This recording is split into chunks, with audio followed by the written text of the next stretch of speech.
I am black and beautiful. O daughters of Jerusalem, do not gaze at me because I am dark. Let him kiss me with the kisses of his mouth. Your lips are like crimson thread. Your breasts are like two fawns that feed among the lilies. There is no flaw in you.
Adonijah, my brother!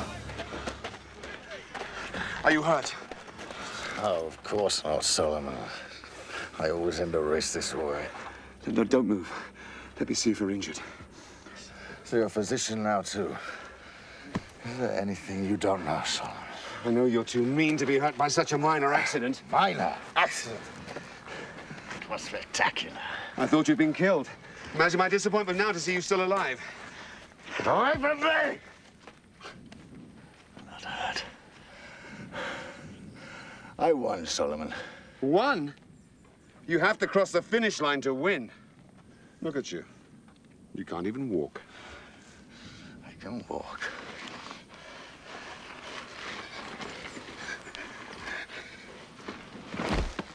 Pick him up. Pick him up! Great camp. The hunt is over. To Jerusalem.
need of help. Only if you're a physician. Physician? No, no, my lord. Stop. But my daughter is skilled in herbs. Many people say she has healed them. What is your name? I am Azarel ben Asaf from Jaffa. I traveled to Jerusalem to sell salt fish. This is my daughter. If we can be of any help, my lord. What is her name? She is called Abishag. And she has healing powers, you say? Oh, she has healed many in my village, my lord. I'm Solomon, son of King David. This is my half-brother, also King David's son. If you can help him, there'll be a handsome reward, I can assure you. Oh, to aid the son of our great king is reward enough, my lord. There's an oasis just there. You'll test your daughter's healing powers.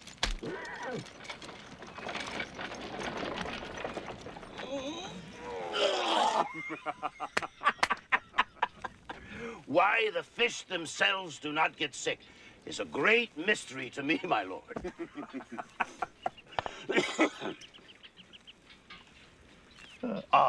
Do not worry, my lord. Abishag will help your brother. Look, my wife offers you salt fish. This is my business, my lord. Here, try it. I think you'll find it pleasing. This is good, Azarel. But how can you fish if you can't abide boats? No, I do not fish myself, my lord. Never. I buy from the boats as they come in the evening. We work through the night to salt the fish. Through the night? The heat of the day. They must be fresh. Solomon. Adonijah. Are you all right? Your wounds? Nearly painless. Would that I had been injured before were I to be touched by this woman. Abishag, come out. Have you ever seen such a creature? From her hands, they are touched by God. She heals just by laying on. Perhaps you'd like to meet her father? Azarel ben Asaf from Jaffa, meet the recently revived Adonijah from Jerusalem, the son of King David and Haggit. Sir, I'd like to buy your daughter. She's not for sale, my lord. Then I'd like to marry her. No, my lord. You married?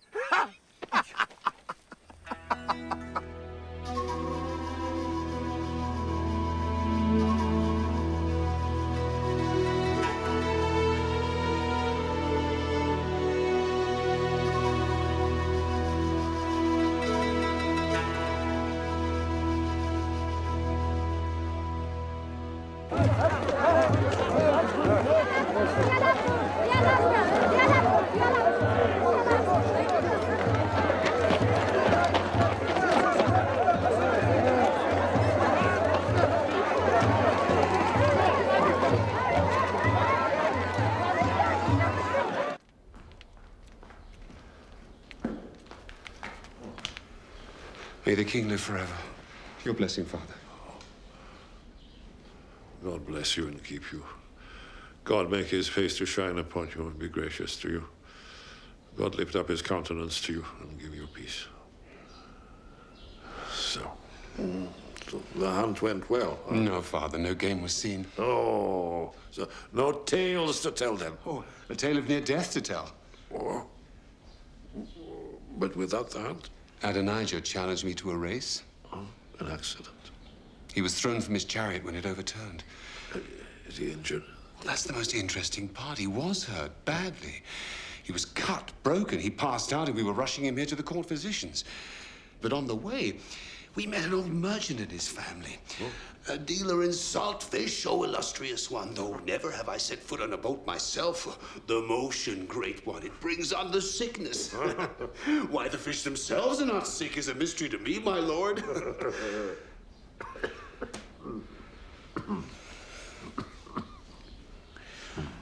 But then his daughter, a great beauty, took Adonijah into their tent, and within an hour he was nearly whole. Oh. An amazing cure. How? Herbs and a knowledge of nature, she says. Well, bring her to me, Solomon. Perhaps she can do something with this old body. I will.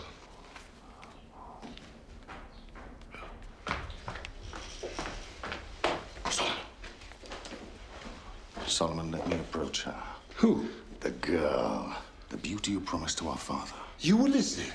I must have her, Solomon. Let me bring her to the palace. The king commanded me. A favor, I beg of you, Solomon. Yes, all right. Thank you, Solomon.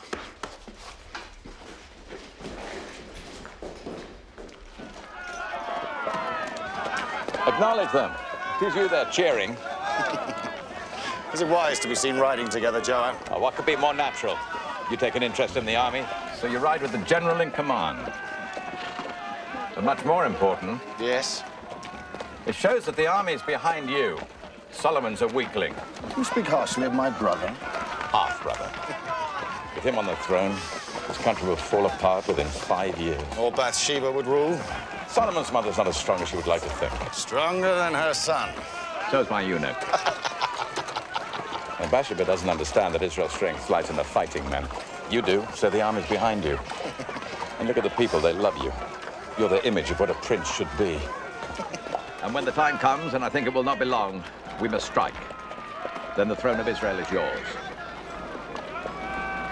Now, where do we find this young woman you lust after? You wait till you see her. Make way! Make way!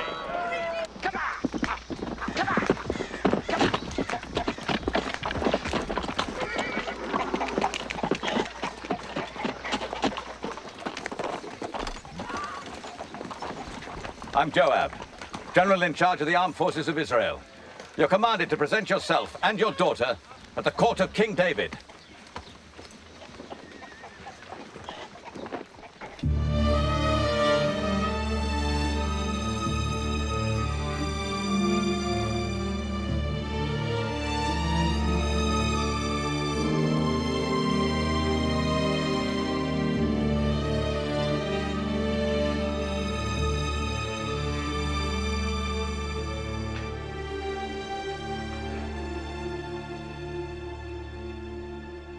Arise. You are in no danger.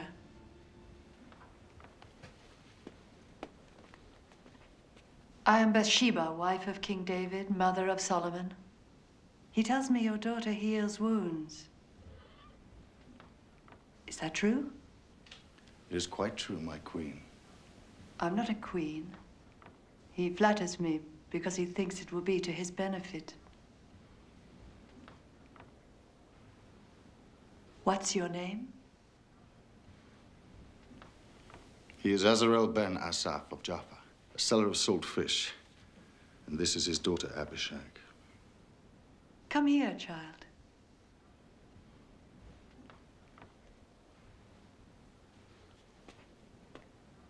You're beautiful. So you're skilled in herbs? I have some knowledge, Majesty.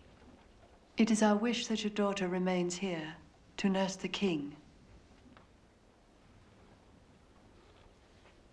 General Joab, I'm thankful for your interest in bringing this girl here. You may go now. As you wish.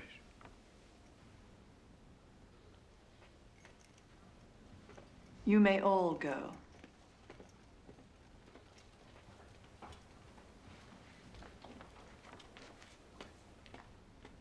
Azarel, come here. What I am about to tell you is vital information, worth much to the king's enemies. You love the king? Israel exists only because of King David, for God loves him. But the king's life is drawing to its close. Israel is divided, and only King David can bring us all together. That's why I want your daughter to use all her power to bring back the health of King David. And I promise that when she will leave, she will take with her a dowry fit for a queen. And she will be as pure as she is today. It shall be as you wish. Good. So, my dear, we'll prepare you to meet the king.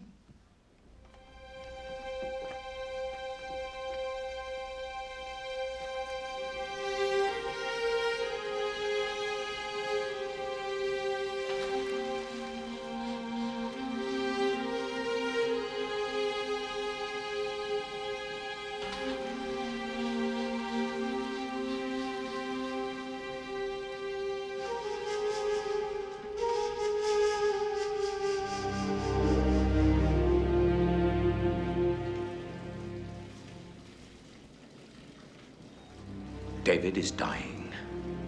Our king is dying. He will not survive. And when he dies, who are they going to put on the throne? Solomon. Solomon. And you know as well as I do, our kingdom will be lost with him on the throne. You know that's treason you're talking. Treason? It's our duty to consider the succession. But it is the king's will that Solomon succeed him. But is it God's will, Abiathar? Joab, God's will and King David's will are one and the same.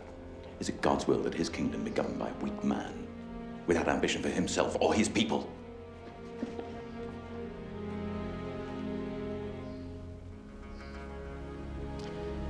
Of course, as priests, I look to you for guidance in these matters.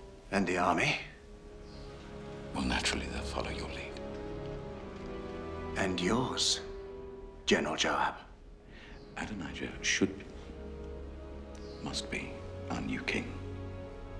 But he cannot, will not, unless you, his newly elected high priest, anoint him.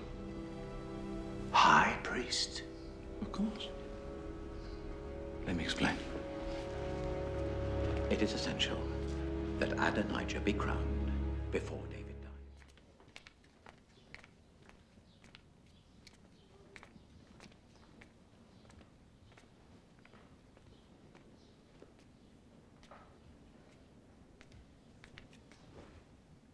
Abishag.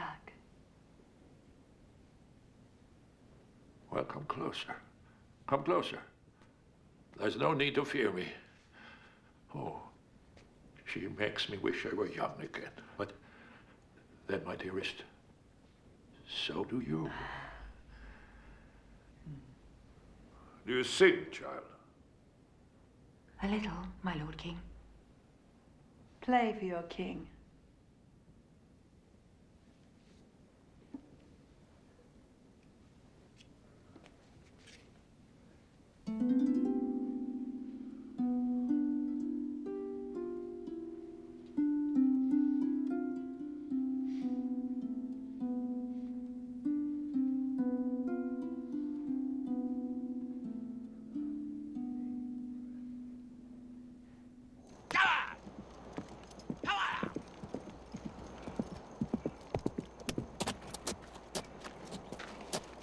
All is prepared for tomorrow at the Stones of Heleth near Enregal.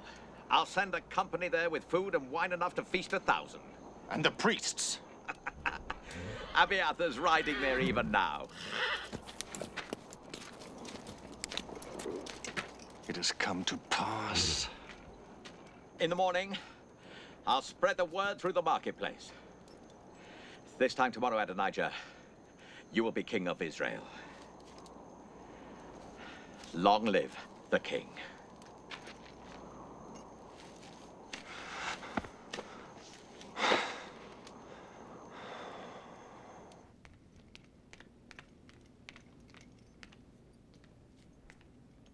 Joab? My lord. Oh, Joab. Come here. You summoned me, my lord. I'm troubled, Joab. By what? Memories. Memories trouble old men. Your memories should be of battles won for God. Kingdoms established in his name.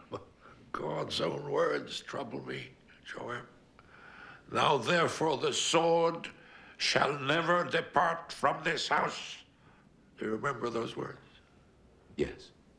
But that was a long time ago. Do you remember the rest of what God said to me? No. No. You were there with me. So I will raise up troubles against you within your own house, he said. Within your own house.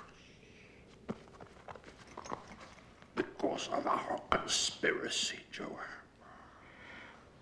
That was a long time ago. Well, you paid a dear price. Your firstborn died. Oh, Bathsheba.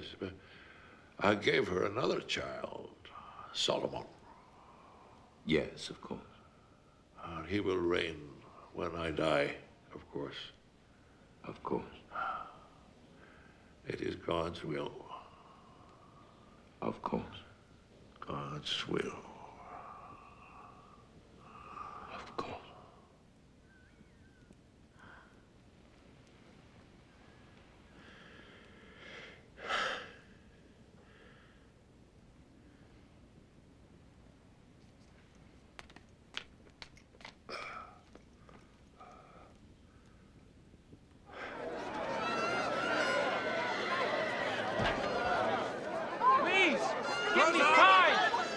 Close it! Close!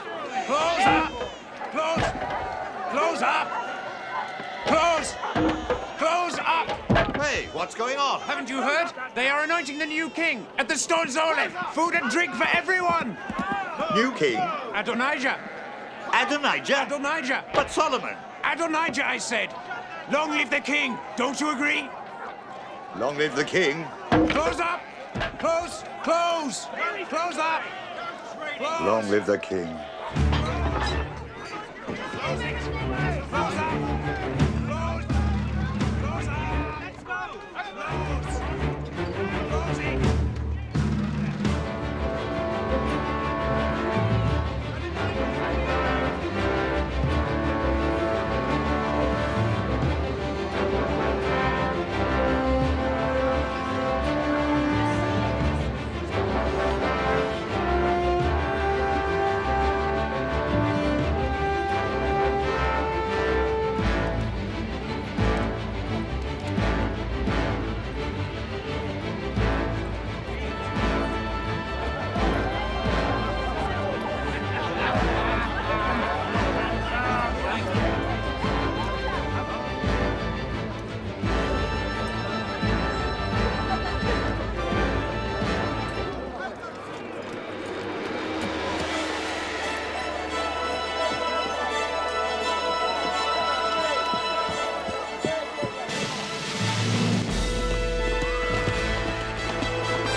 What do you have to report? You will be shocked to learn. At the Stones of Heleth this very moment, Adonijah is being anointed king. Abiathar and Joab anoint him. Thank you. God bless you. God go with you.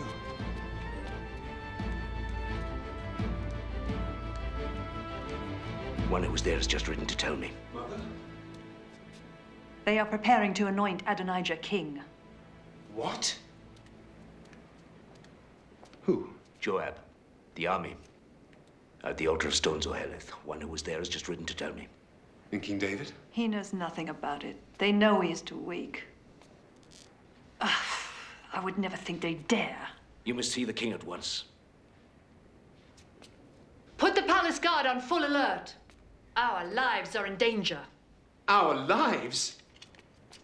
Father will annul it just because Adonijah's... Solomon, stop being so naive. They'll cease at nothing. They've nearly got the kingdom in their grasp. But not while I'm alive. You're going to be king in spite of yourself. Try to be a man.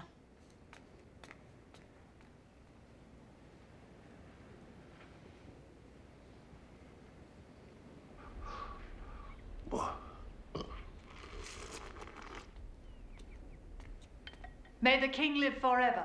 Oh. Oh. So formal, my love. Why? What is it now?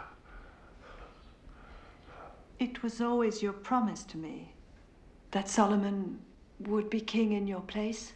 Yes, I made that vow. Well, today your son Adonijah is to be anointed to be king of Israel. What? By whose authority? With the support of the army and much of the priesthood. Joab? Even so.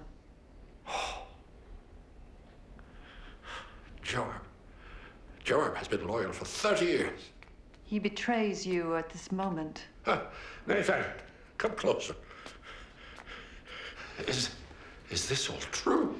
It is, my lord. He is to make sacrifices, and Abiathar will pour the holy oil. They are traveling to the altar of stone Zoheleth at this moment. The eyes of Israel are on you to tell them who shall be their king. I am their king. And as I swore to you, by the Lord, the God of Israel, that your son Solomon shall succeed me as king, so shall I swear today.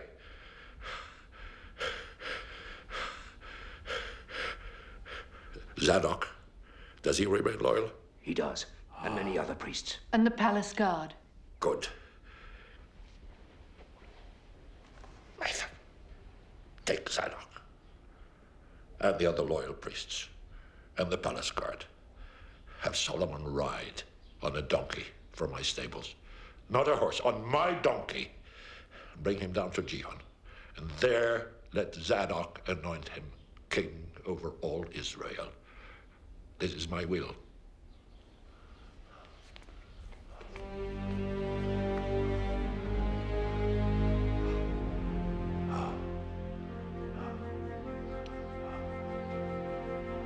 My king.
You are a witness to history, my wife. Today, God decides who is to lead his people. 2 men are claiming the throne, but I, for one, will follow the choice of King David.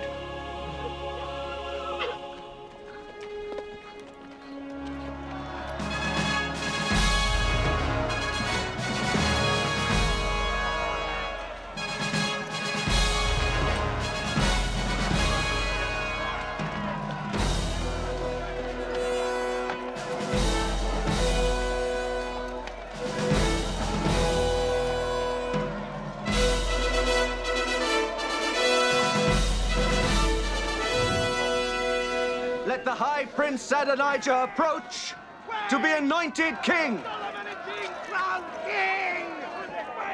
Stop him! What is the meaning of this? Hear me! Wait! Bring him forward!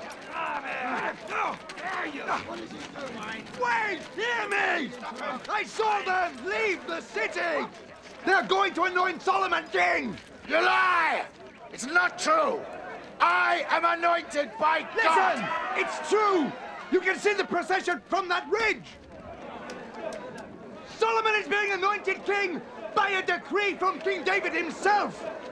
I'll show you! Stop! Come on! Wait! Stop! Come! I am your king! I command you to stop!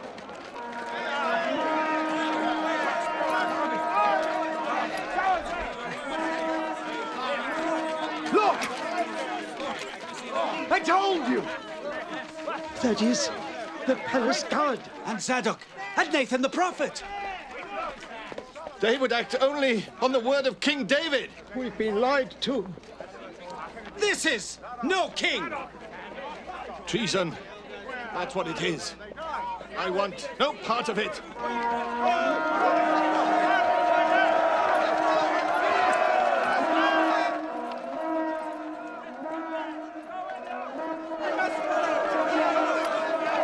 Stop! Wait! I am your king! Appointed by God! I command you to stop! Joab! Stop them! How? Use your army! To do what? The people fear God more than they do the army. Joab! We lost! We moved too soon. Bathsheba beat us. Too soon. Lost. You've killed us! Probably. I think that's not the only sacrificial blood that will be shed this day.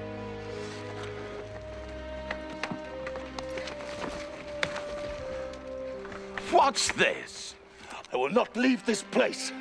Go and tell Solomon! I will not leave this place till he swears he will not kill me. Adonijah, calm down. Do as I say!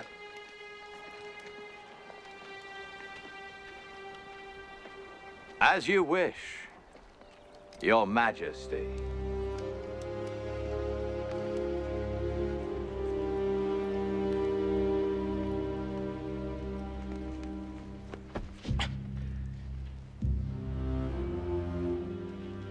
You have proven your courage once again by delivering yourself to this court.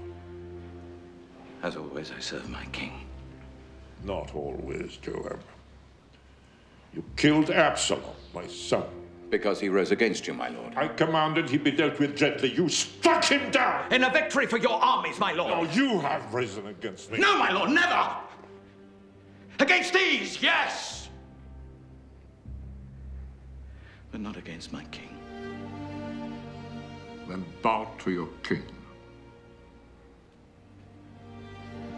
King Solomon.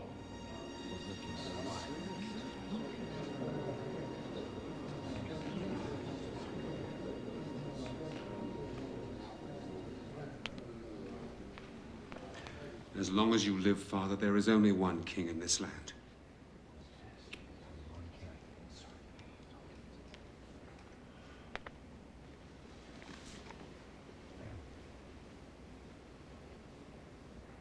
The penalty for your actions is death. Wait. My judgment is this. While I live, you live. When I'm dead, your life is in the hands of your new king. You're dismissed from your command. You're banished from Jerusalem. Thank you, my lord. As always, your judgment is full of compassion. Your Majesty! I meant you no harm. What of Adonijah, General? He clings to the holy altar, my lord, hoping for sanctuary. Why didn't you strike him down, General? He is your son, my king.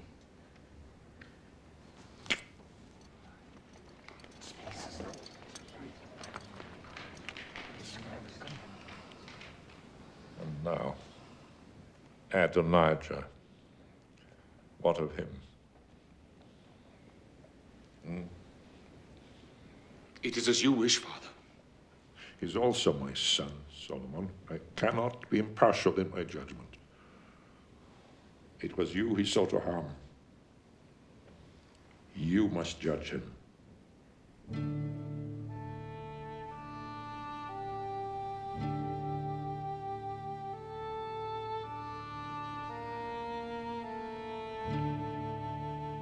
He is guilty of treason.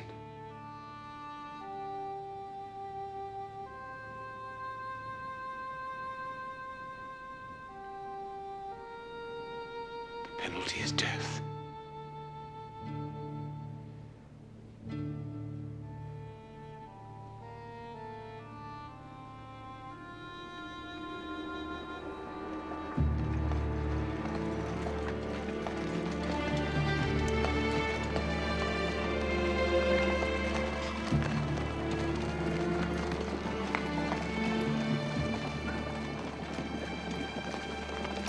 I meant you no harm! I swear it! I swear it! I beg of you, spare me my life for the love you once bore me! Solomon! Solomon!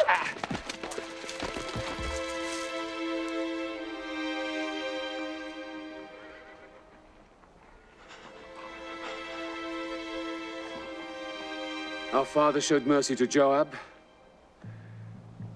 I shall do no less for you. If you prove a loyal and worthy man, not one of your hairs shall fall to the ground. But if treachery is found in you, you shall die.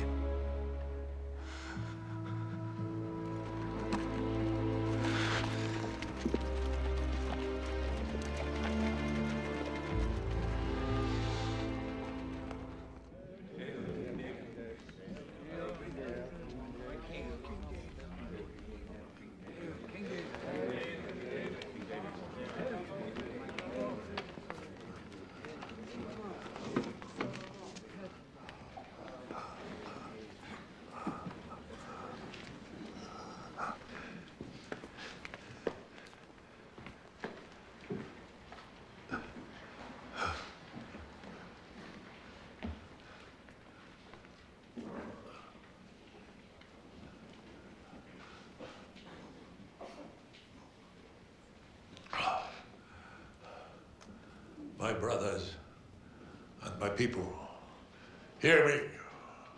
I had planned to build a house of rest for the Ark of the Covenant of the Lord.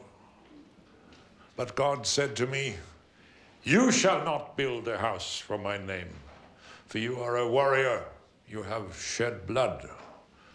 It is your son, Solomon, who shall build my house and my courts. Solomon, my son, know the God of your father and serve him well, with a single mind and willing heart. For the Lord has chosen you to build a house as a sanctuary be strong and obey.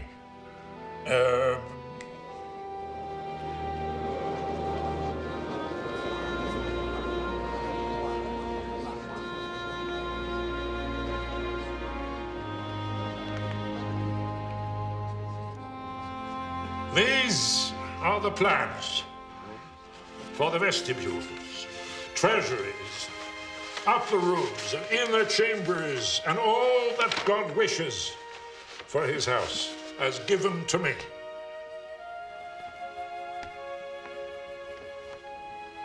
My son is young and inexperienced. His task is great, as this shall not be a temple for mortals, but for the Lord. But I have provided, as far as I was able, bringing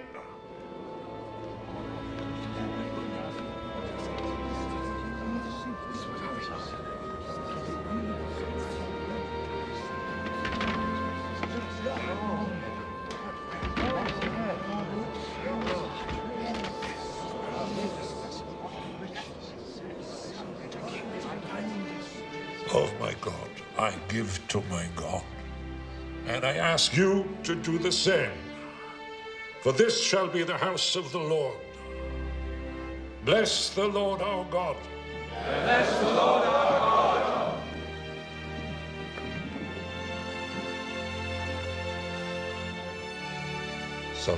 Solomon, remember, Solomon, a king must be strong. If someone bars your way, he threatens not just you, but the good of the kingdom as a whole. You must cut him down, like wheat. Can you do that? I can, Father. I should never have granted the life of Joab. He served me well, but he has served you badly. When I'm dead, kill him. Just kill him. Kill him. If he plots with Adonijah, kill them both. Kill them. You must now be king, Solomon. King.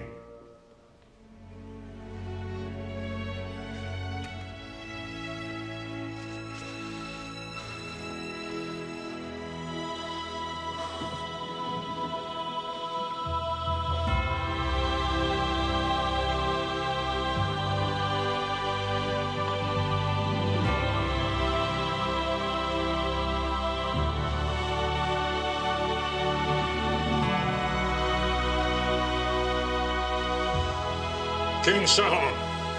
King Solomon. King Solomon. King Solomon. King Solomon. King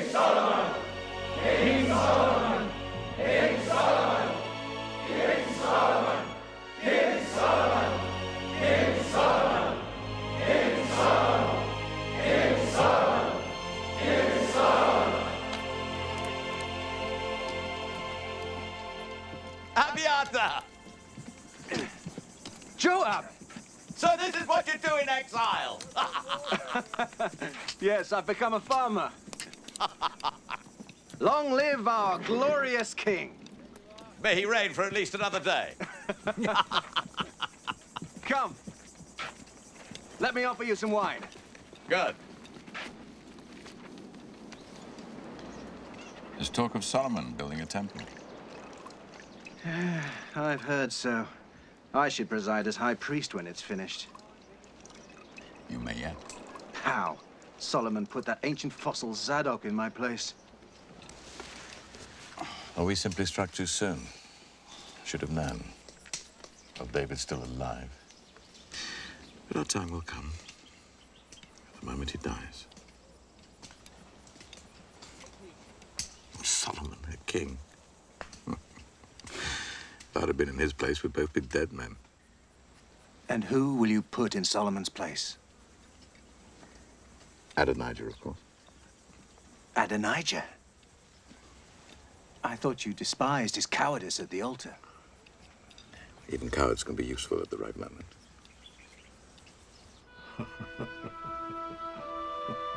Did you tell yourself a joke?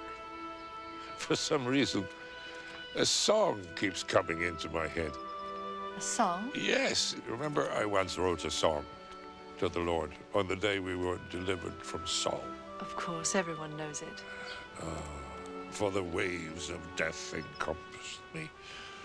The torrents of perdition assailed me. The cords of Sheol entangled me. The snares of death confronted me. So? We're so dramatic. Torrents, snares, waves. Death is not like that at all. It was when we were young. Yes. And now it's whispers, not waves. Soft currents, not torrents. And very visible inclines, not snares. Don't talk about death. The decree from of old is, thou must surely die. And king surely must have many wives. But we must not talk about them. Like flourishing leaves on a spreading tree, which sheds some and puts forth others. So are the generations of flesh and blood. One dies, another is born. Every new creature decays and ceases to exist. Talk of death to your other wives. I'm only interested in your beauty and your wealth. Oh. Bathsheba, do you know what I fear from death most of all? What? The absence of you.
You'll never have her now.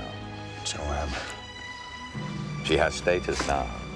She's no longer the daughter of a simple saltfish dealer.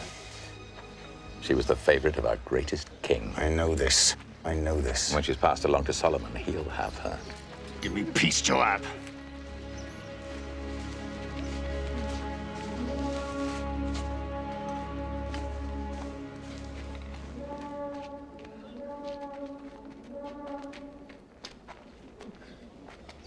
What do you want me to do? I want you to be king. Solomon is king. Well,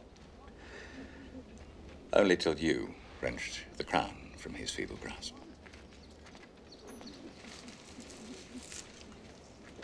David is dead. That leaves only one power in the palace. Bathsheba.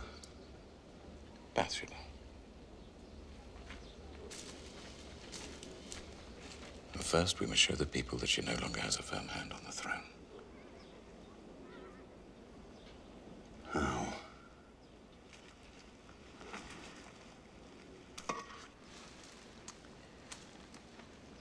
If you could take Abishag, David's favorite, from under the nose of the new king, it would show you're still in the fight.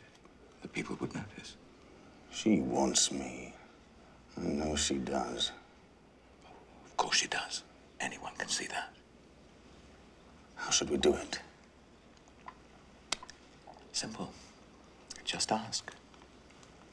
Ask? Demand.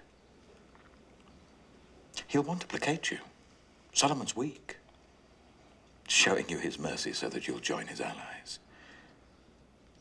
And soon you will have Abishag.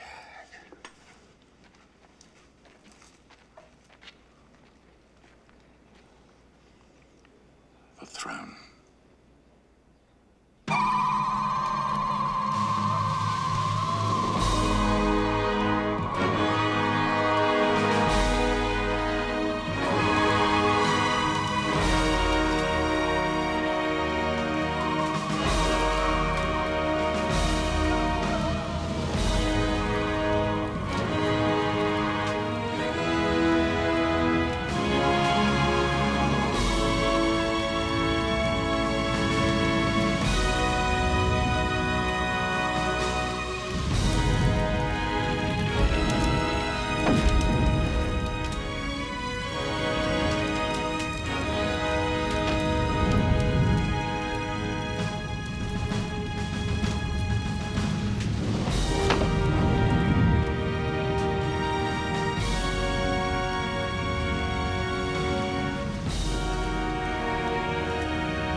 Thank you for granting me this audience.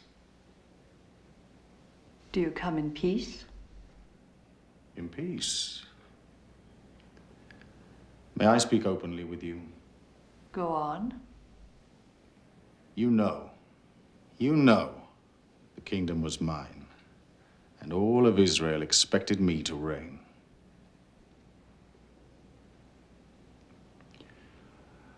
But things change, and the kingdom has fallen to my brother. For it was his, from the Lord.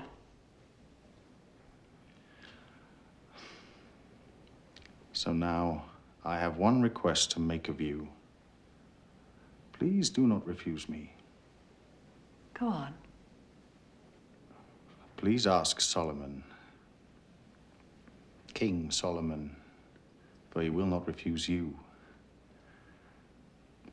to give me Abishag as my wife.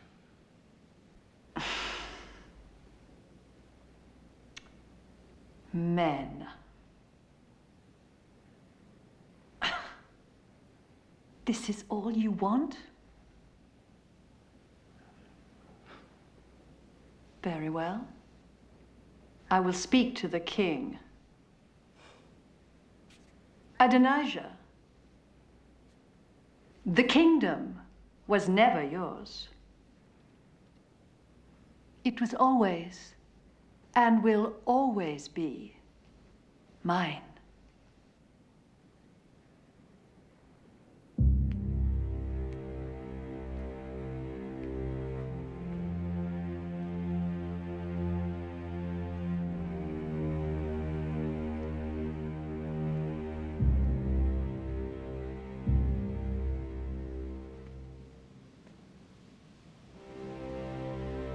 God of my father and my father's father, give me strength and courage that I may be worthy of this honorable duty and serve you well.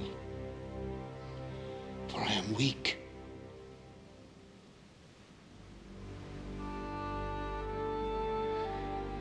And fearful.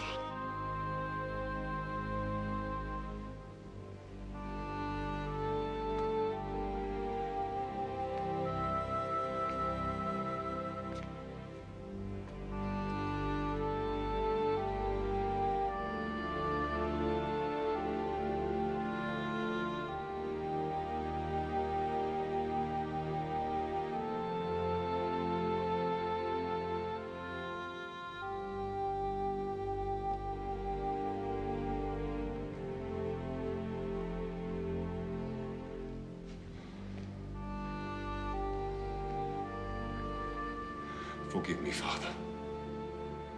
I do not deserve your throne. But now I must be king, as you commanded.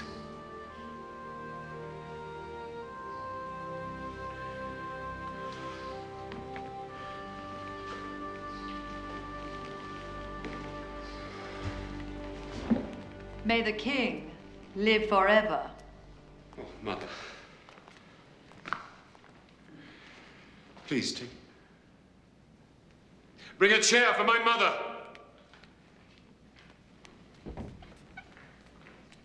The ruler of Israel bows to no one, Solomon. Yes, I can see that.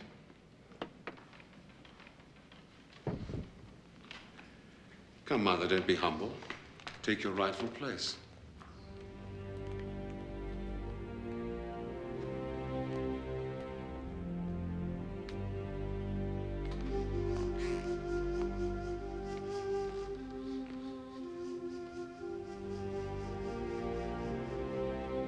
Thank you for putting me here, Mother. I didn't put you here, Solomon. Of course you did. But now that I am here, I will deserve it. By God and all his glory, I will fulfill the destiny of Israel.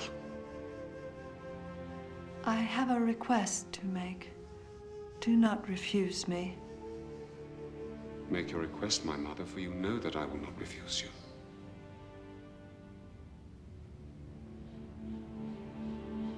Give Abishag to your brother as his wife. And why do you ask this for Adonijah?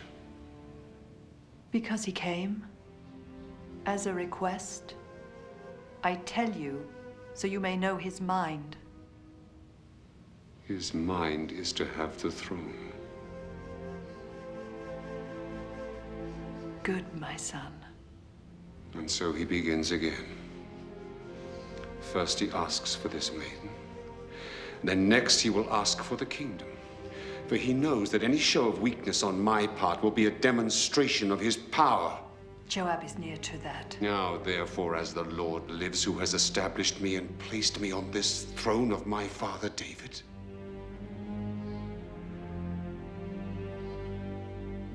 today, Adonijah and Joab must die.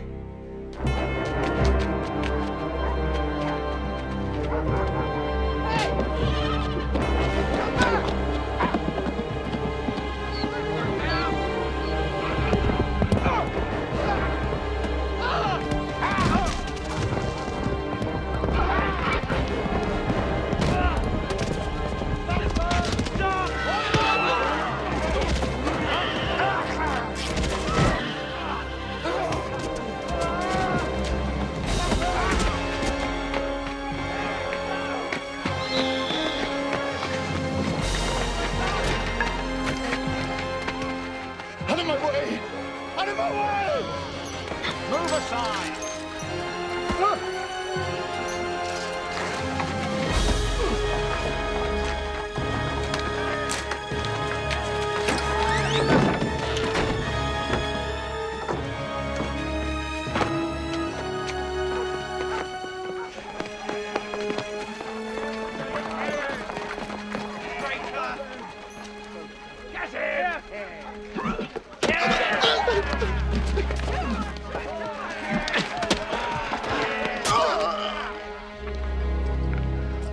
I was to be king. But you die as a traitor.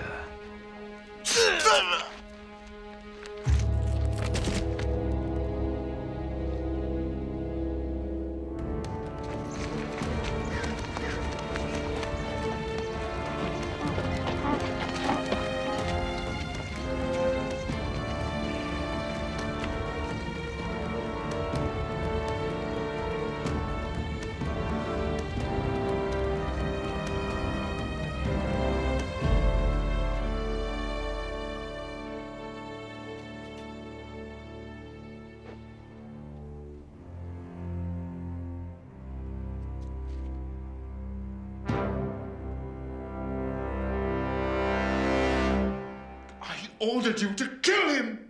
But my Lord King, he has taken sanctuary. Even now he's in the Holy Tabernacle, clinging to the altar.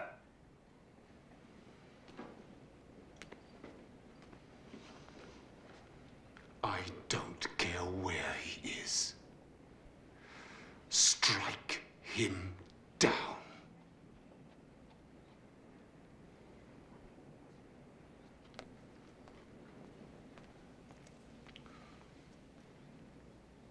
Joab, it's by command of the king. You are to die. The king commands you come out, Joab. No. I'll die here. I beg you, don't make me kill you there. I would commit sacrilege. Which you cannot. Dare not, Benaiah. I'm not ready to die. Listen to me! You know as well as I there's not a man in Israel fit to rule in the place of King David. Did you think I believed Adonijah could truly be a king? He was but a pawn. The people's favorite, oh yes, but ruler of Israel. And Solomon, that weakling, to rule over God's chosen people? No. Benaiah, the only real power to rule lies in the army. Only the army can save our nation. Let Solomon remain king, yes, but grant me my life, and together we will have the power. Israel needs the army needs me. You and me. Together, Benaiah, we will be the real power to guarantee Israel's glory, God's glory. But the king has commanded. Bathsheba has commanded. Solomon's too weak. You know I'm right, Benaiah.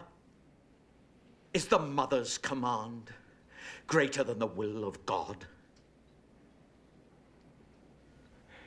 Well, my friend, will you obey the king? The king's mother, or your God?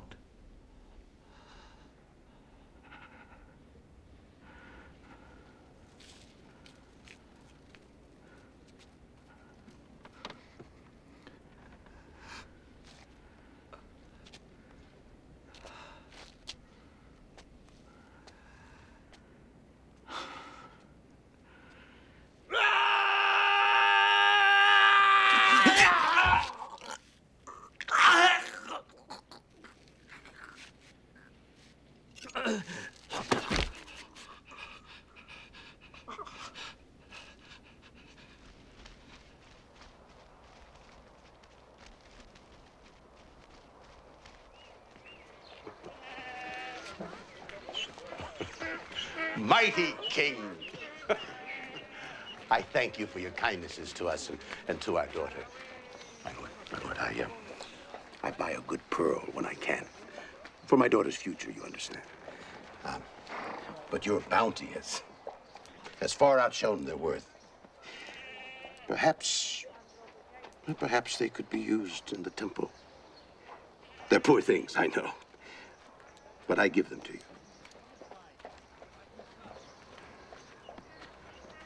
To you, Solomon, and to the great God we all serve, the God of Israel. I accept them with pleasure. And may God keep you all in his hands.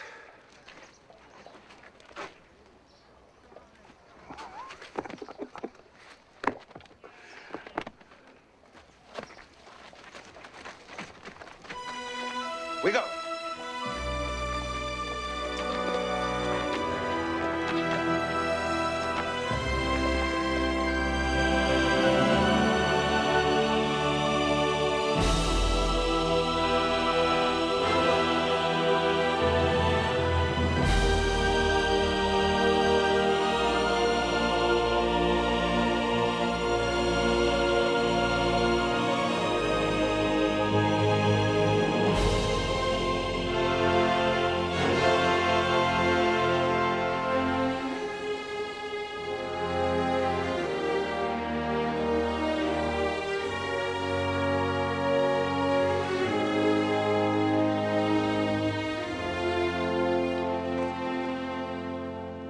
Now will I prepare to build your temple, Lord, here at the altar of Gibeon. I'll make sacrifices, cleanse my heart, and listen.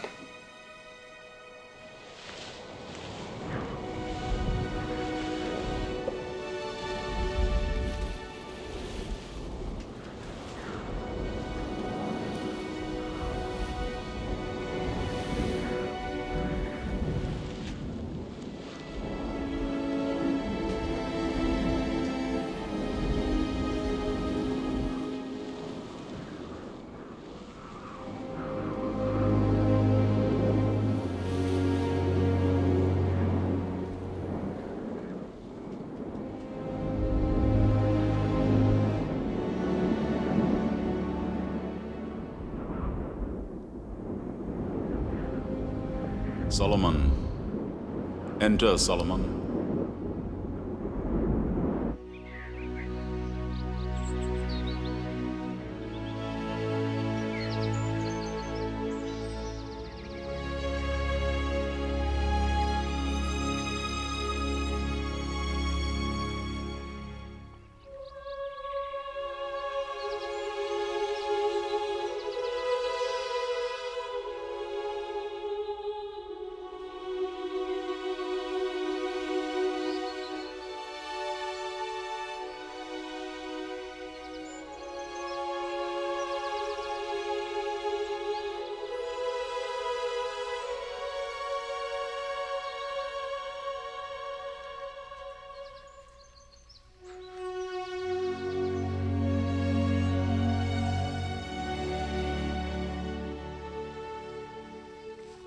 Ask what you will of me, Solomon. I'm only as a child, my lord. I do not know how to go out or come in. Grant me the wisdom and knowledge to righteously rule this great people of yours. Because you have not asked for riches or a long life or the lives of your enemies, I give you the wisdom of a clear and discerning mind. But you must walk in my ways, keeping my statutes and my commandments.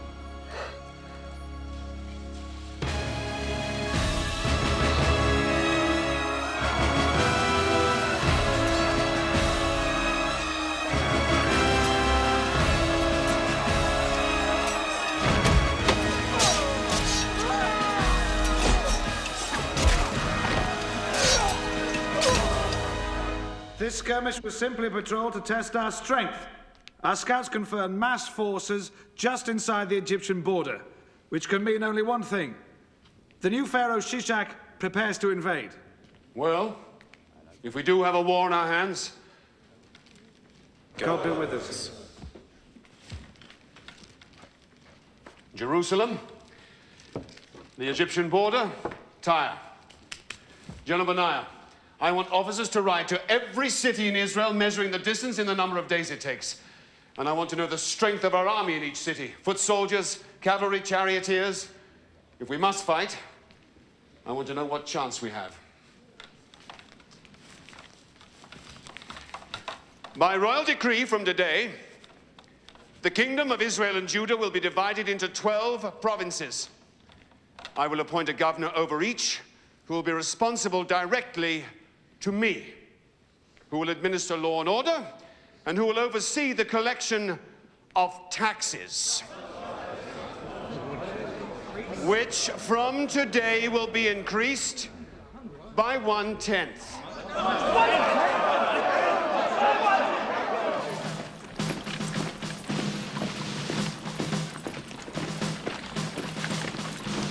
Very impressive, General Benaiah. Yes, but they are few compared to the legions of Egypt. If they invade, there'll be many widows in Israel. When the Egyptians advance, fall back before them. Don't fight. Let thirst in the desert do our fighting for us.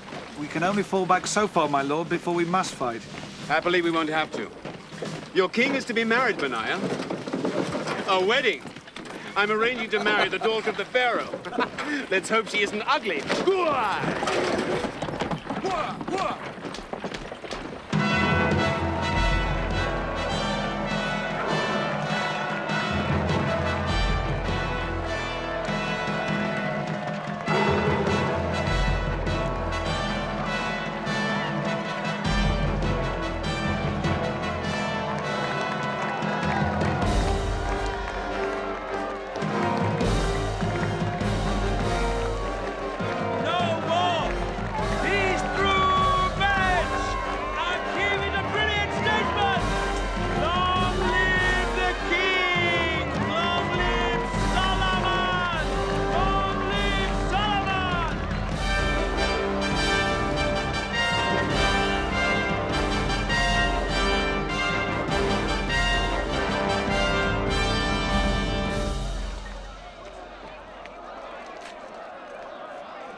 Nathan. So, how's married life? Very pleasant. Very pleasant indeed. The pleasures of the body are not to be missed, Nathan. I've chosen to concentrate on God's love, my lord. Do you really think he meant you to deny yourself, Nathan? He made us this way, did he not? Why would he not want us to taste of the fruit? God put many things on earth we're not to taste, my lord. If it were not so, we would not have a free will, and he would not be God, but simply the creator of blind animals. Well, I have tasted, and I like it. You were allowed, even required, my lord. But I warn you, be careful not to give yourself to any woman so that she gains mastery over your strength. Maybe too late, Nathan. I'm exhausted.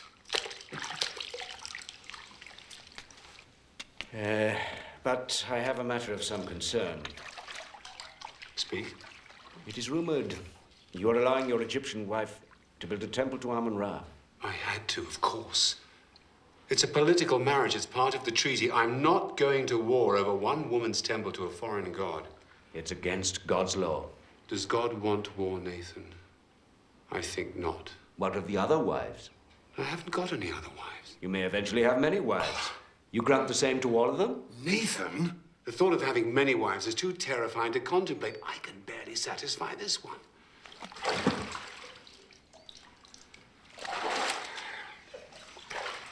Nathan, I worship the one true God. He will understand even if you will not. The king must be aware that any child from the daughter of the Pharaoh of Egypt cannot inherit the thrones of Israel and Judah. I am perfectly aware of that, Zadok.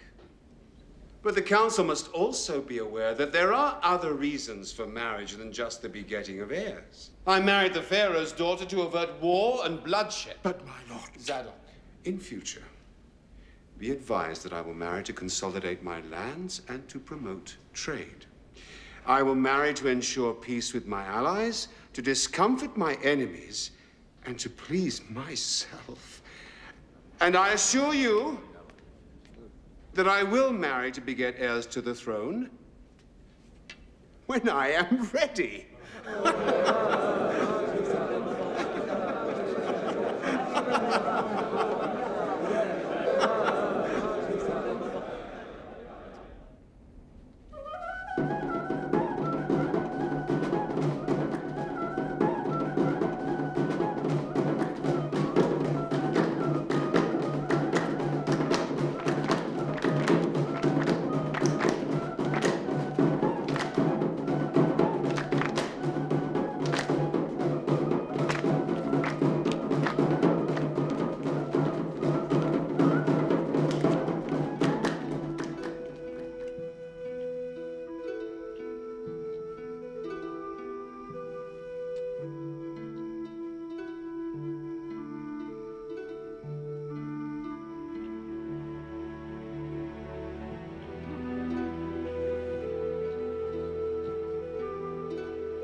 Is it always like this?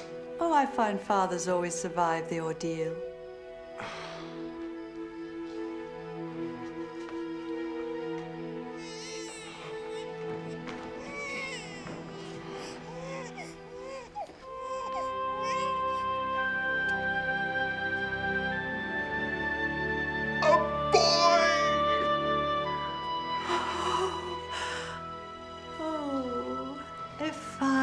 Jewish boy.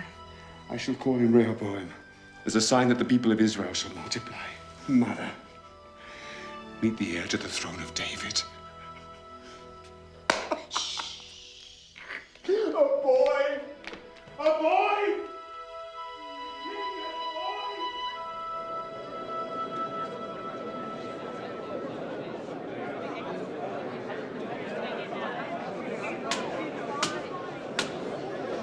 The purchaser of the horse claims he was not told of the vicious nature of the beast. Yet in the terms of the contract, he was perfectly at liberty to try the animal before offering payment or accepting delivery. The seller has the right to remain silent and let the buyer find any fault he can. It is the buyer's fault if he does not do so. Buyer must pay full price. Thank you, my lord. Thank you, my king. Zadok, why are there so many people here today? There is great interest in the next case, my lord. It came before the provincial governor of Gilead. Old Ben-Geber? The facts are simple, but the case very complex. Your judgment is eagerly awaited.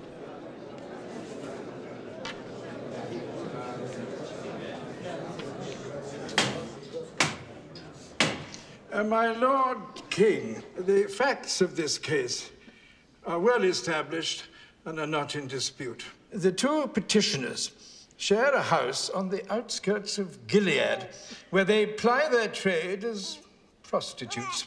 Some 6 months ago, one gave birth, and shortly thereafter, the second did likewise. Both had boy children. This dispute arose after one of the babies died. You may each state your case. You go first, you lying cow. Then I'll tell the truth.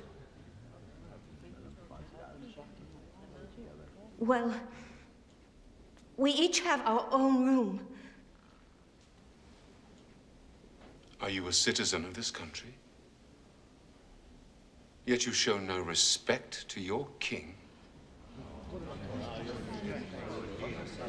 Now rise. State your name and the facts as you see them. My name is Basma. It was just us in the house.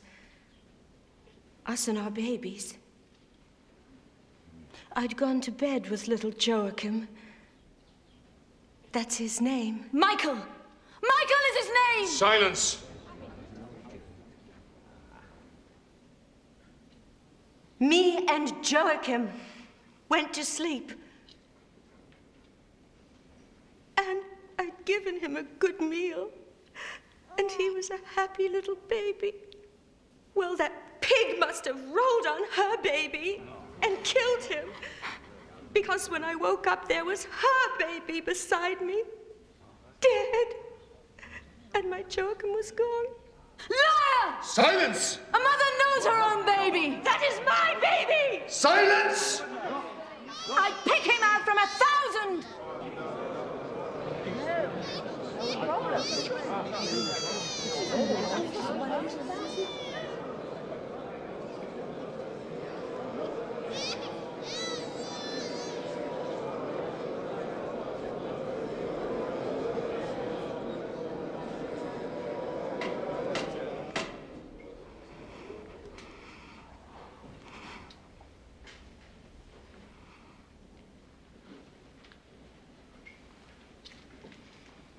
What is your name? Hannah, my lord. Tell your story, Hannah. It's a pack of lies. She's clumsy enough to smother her own child and thinks she can get away with claiming mine. That's my Michael. And no woman or man on earth is going to take him away from me, Your Majesty. That is for the king to decide.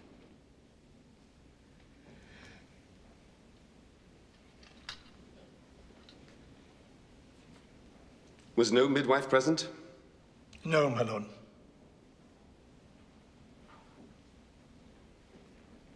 Lay the child on that table. My judgment is this. Since both women claim the living child and neither claim the dead child, it is therefore fair that they should share the living child. So I will cut the child in half!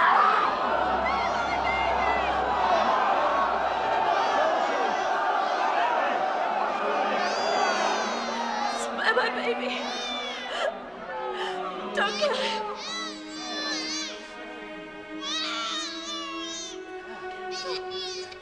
She could have it.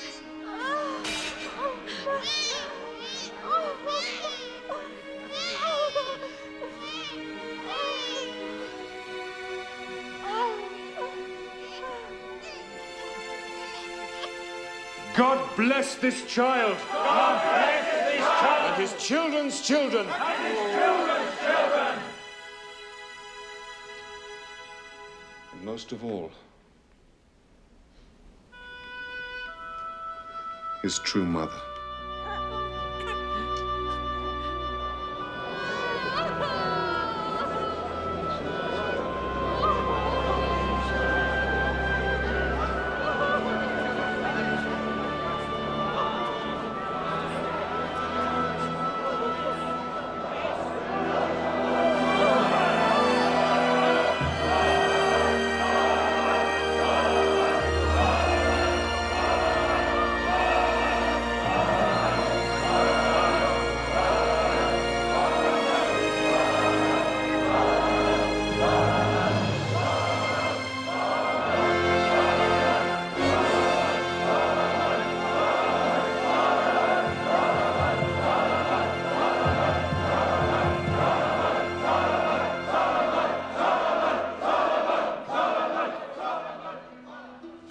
To the crowd and said, "It is my judgment that both women should share the child."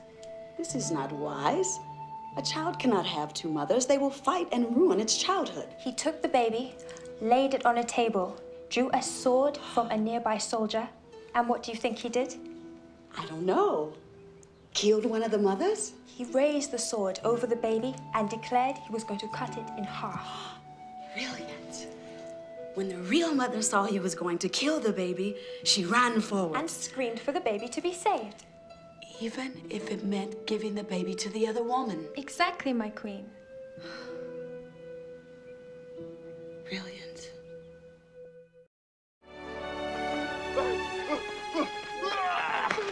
Back to work! Back to work! Who is the idiot who is stopping the men from working? Rehoboam, my son, I want you to meet the man who is in charge of all the building of this magnificent temple to God. The finest architect in the world. Hiram of Naphtali. Say, rise, Hiram of Naphtali. Rise, Hiram of Naphtali! And accept the apology of the idiot who is stopping your men from working. Back to work, back to work. The idiot is leaving.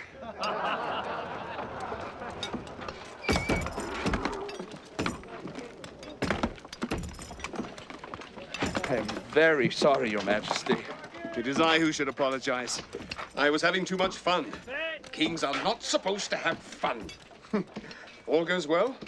Yes, Your Majesty. My men work hard and your people learn fast.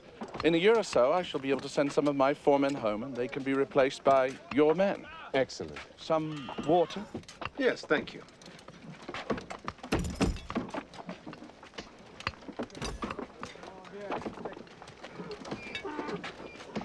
Your Majesty, may I be permitted a question? Of course.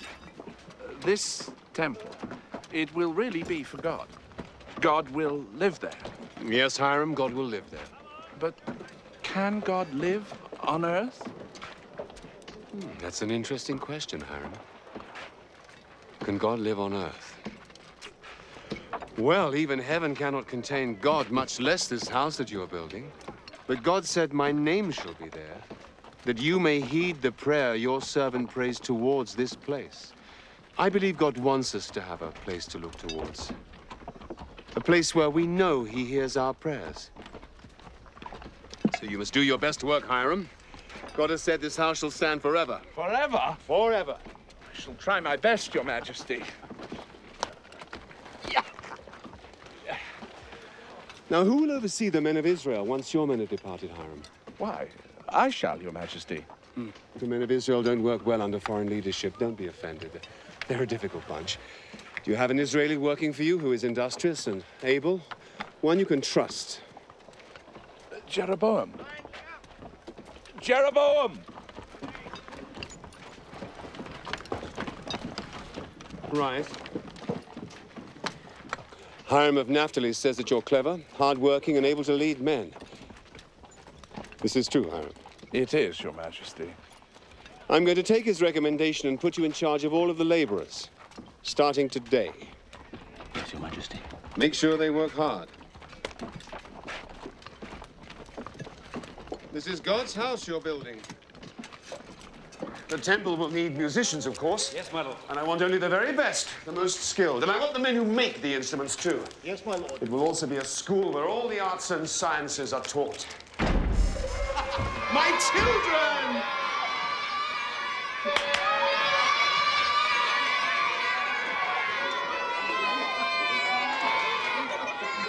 Enough, enough! Come and show your father what you've learned. Come on. Allez.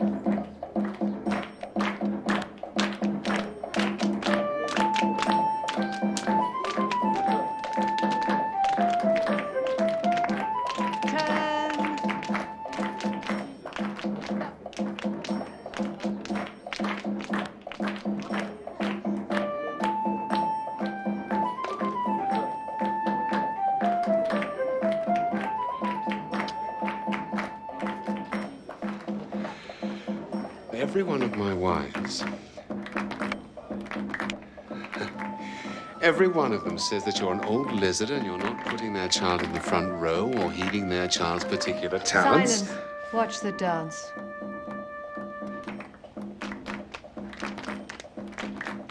Wives.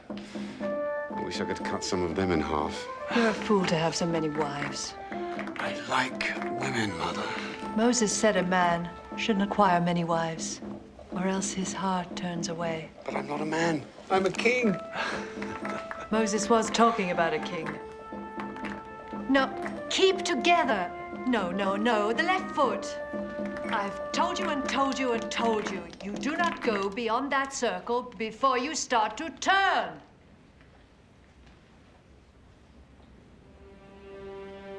Oh, no. Oh!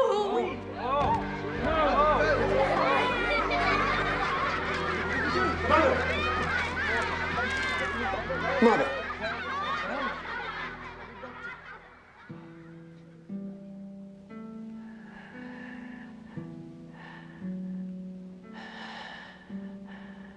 David, my love. No, Mother. It's your son, Solomon. Of course. My mind is wandering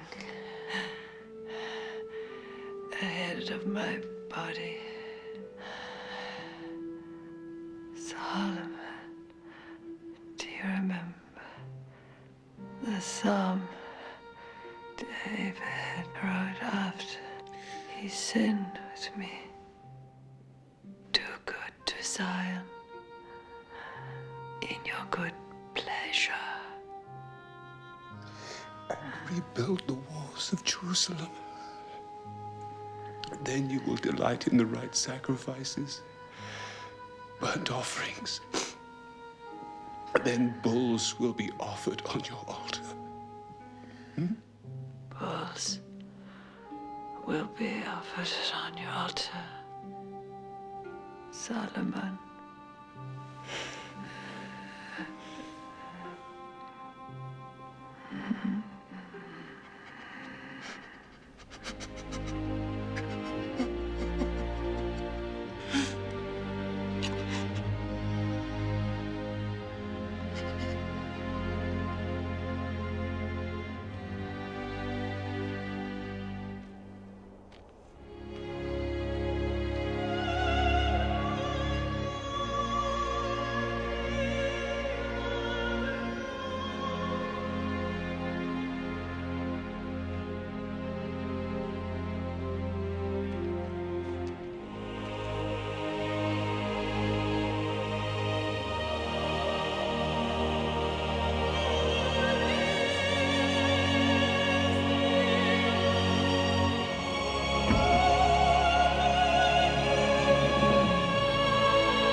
Who's there?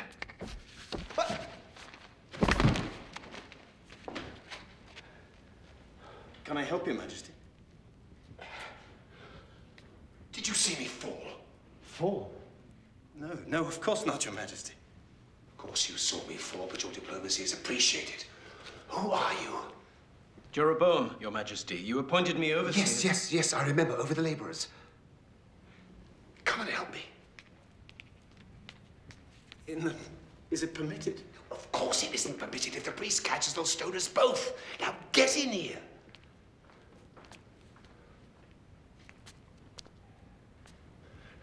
Now come and boost me up.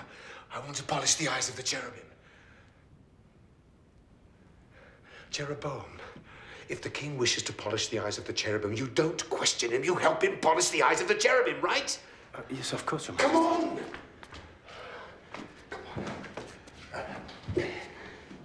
It is one of the duties of the king to polish the eyes of the cherubim. Give me your arm. Didn't you know that? No, Your Majesty. Oh, yes. Solemn duty. But why do you have to sneak past the priest to do it?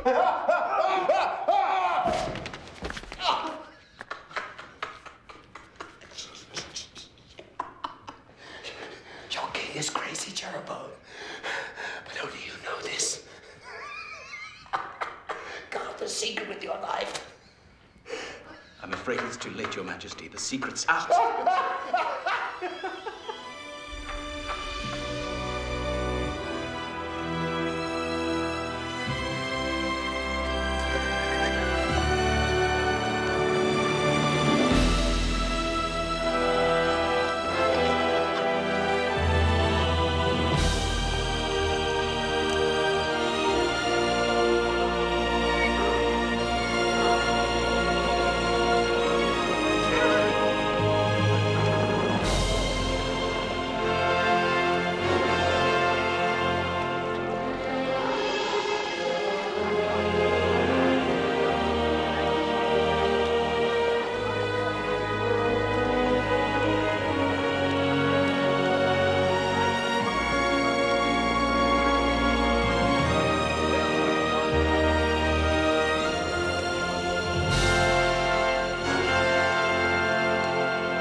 Arise, O Lord!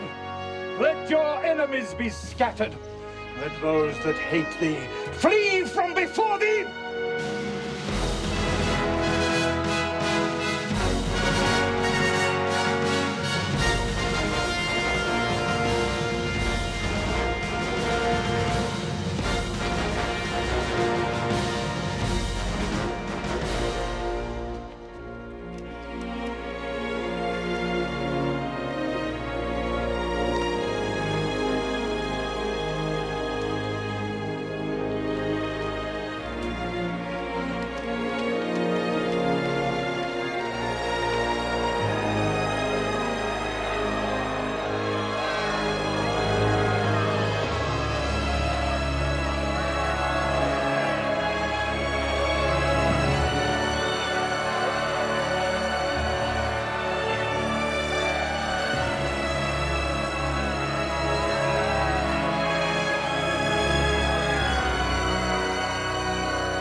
Praise the Lord God of Israel.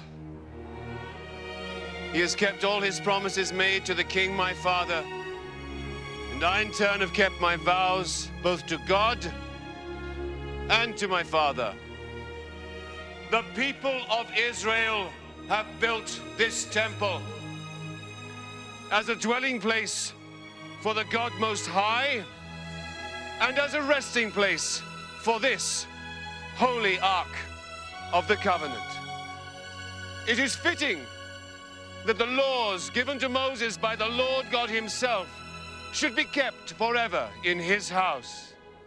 Grant, Lord God, that we keep your laws and please you in all that we do, both from this day and forevermore. I pray you, look kindly on this place and make it a house of prayer for all nations and all peoples.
Why downcast?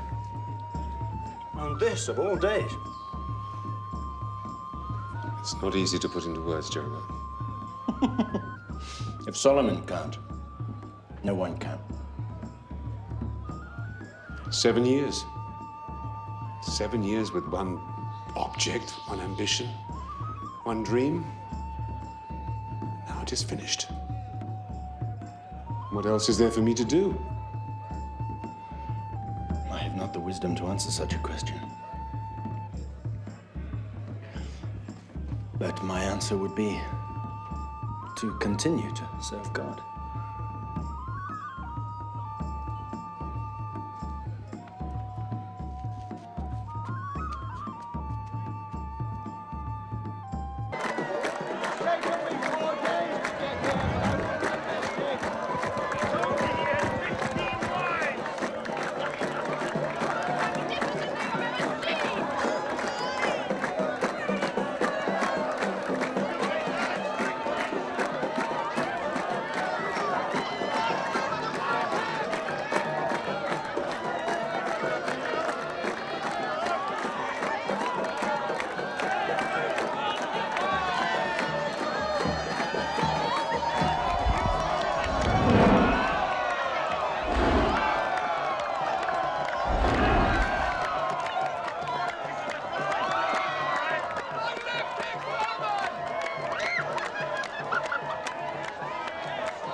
Abishag.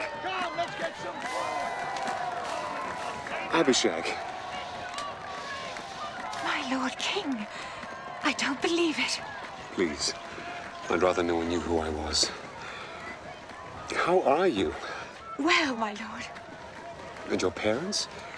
Are they here? Of course. The whole world is here. Nothing would keep my father away. My husband, my 2 children, we are all here. You're married? How wonderful. Would you honor us with your presence? Nothing would give me more pleasure. Where's your tent? Here.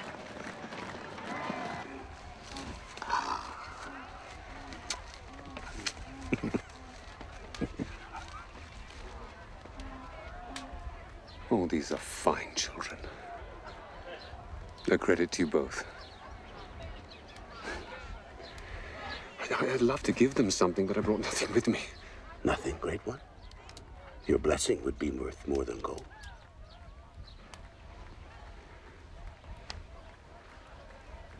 Dear Lord, bless these children. Keep them safe in your hands. May you prosper like your noble grandfather.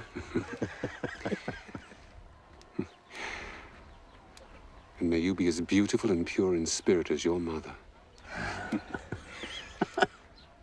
Lovely children. Okay, go.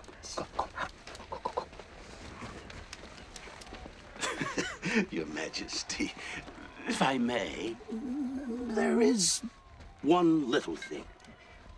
Great king. It's hardly worth mentioning, really.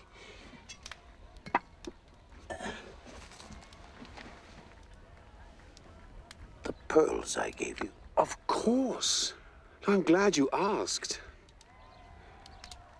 I had them used as the eyes of the two great cherubim that guard the Ark of the Covenant. My pearls are in the temple. They look down on the Ark of God. For all time, if God wills it. Then I have not lived my life without purpose. I can go happily to my grave.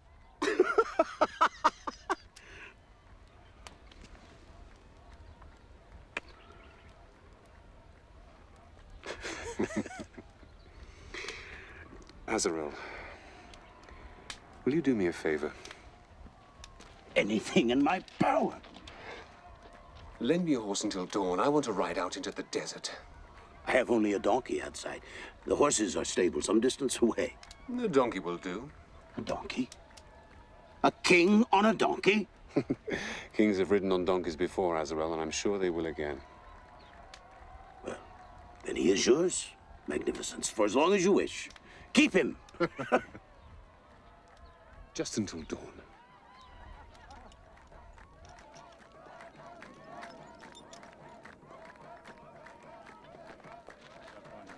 Your wives are all ugly. What should you want to find? You mean my wife?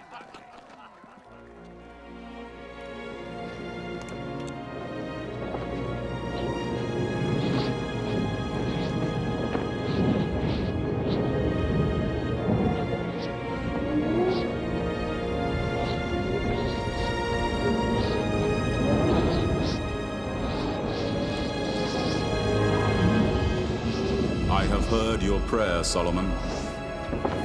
I will grant your wish that I live in the temple you have built for me. As for you, if you follow my laws, as did your father David, then I will be with you until the end of your days.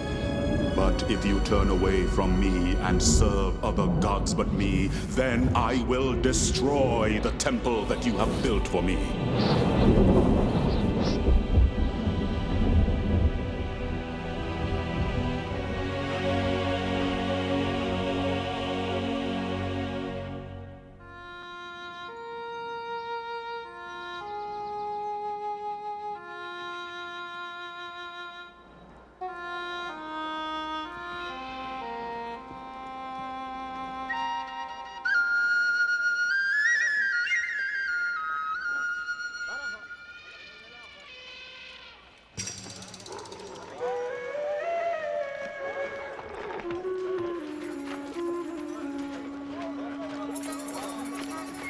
Who are you? What are these magnificent beasts? Where are you going? Hello? Hello, may I present myself? I'm King Solomon, the King of Israel.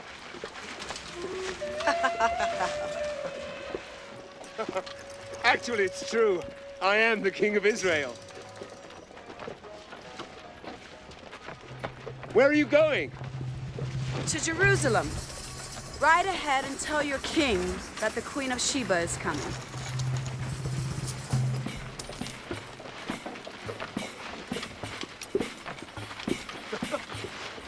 Thank you. I'll be sure to tell the king.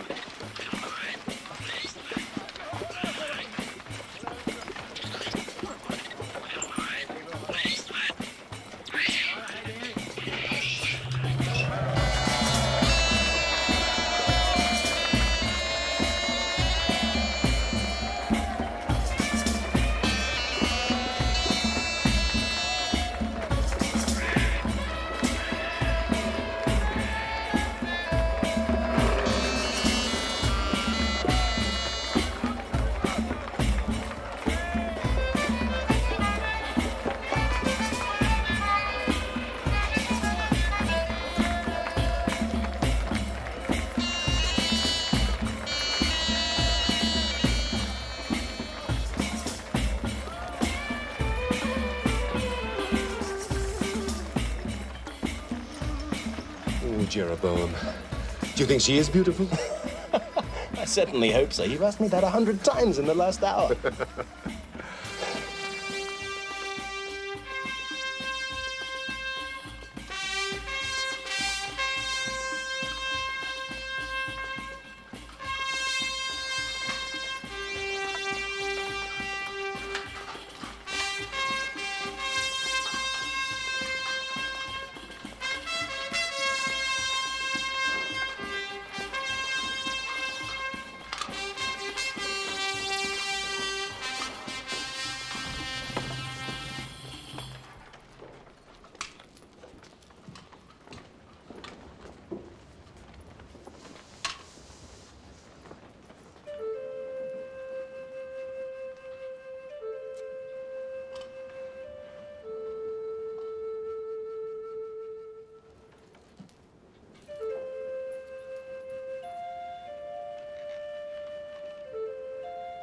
I'm King Solomon of Israel and Judah. I bid you welcome on behalf of all of my countrymen. The fame of King Solomon has spread like a rising tide, even as far as Axum and Saba. I have crossed the desert for many months to bathe in the ocean of his wisdom and to see his considerable skills on a donkey.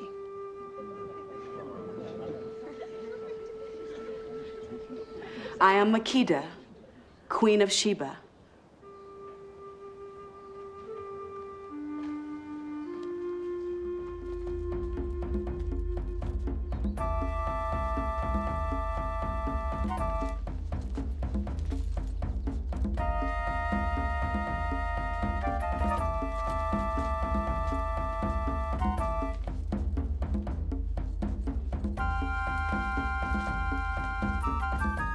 They please you? Yes, very much. We have no tradition here of dances like these.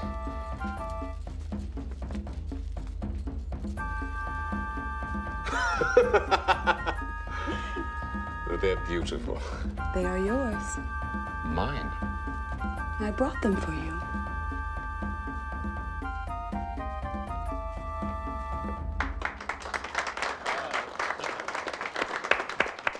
A riddle for you, Your Majesty. How can you see through sand? You mean across sand? No, through sand, Your Majesty. These are made from sand. How? Heated until it becomes liquid, then cooled into thin sheets with air from the lungs. What is it called? Galas, from Phoenicia.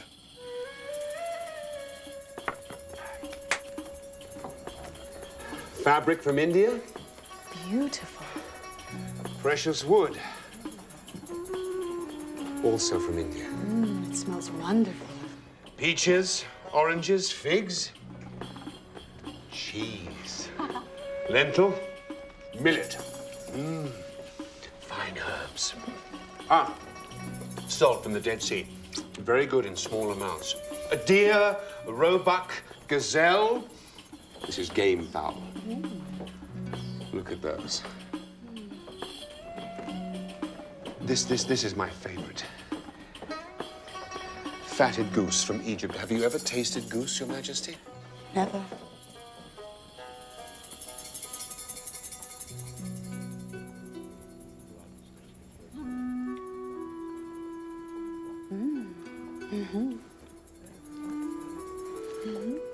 Oh, you must try this. This is the sweetest thing you have ever tasted.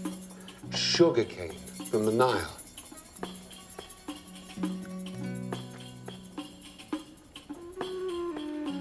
Very good. But not as sweet as my sugar cane. You've tasted this before.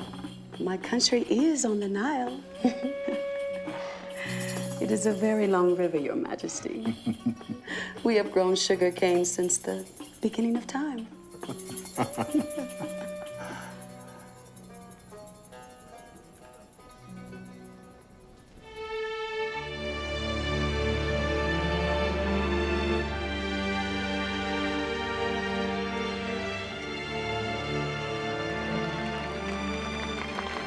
Is this a shrine to Astarte? It is. How How can this be allowed? You worship your one God. We're a trading nation. Merchants come from all over the world. If they couldn't worship their gods, they'd go somewhere else. How strange. To put trade before faith? Now you sound like my priests.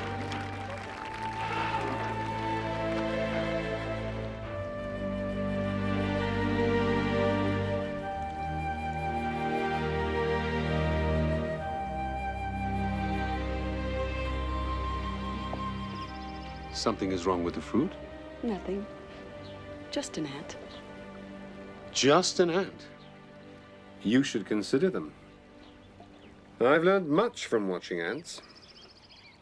You watch the ants? Oh, yes, it's fascinating. We think the lion the king among beasts, but what does he do? He finds his lair. He does not build it. And he would rather sleep while his lioness does the hunting. But the ant builds his own city. They have their ruler, their soldiers, and they all work together for the common good. Oh, we would do well to study the ants.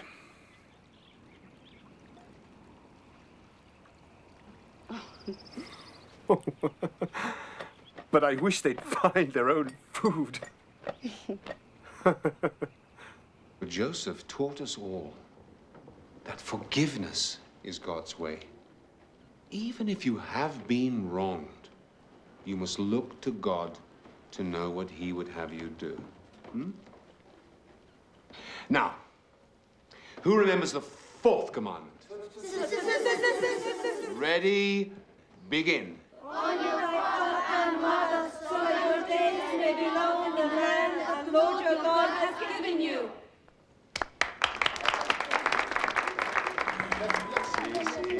Oh, Baladon, Hezazia, Malaysia, Yohanan.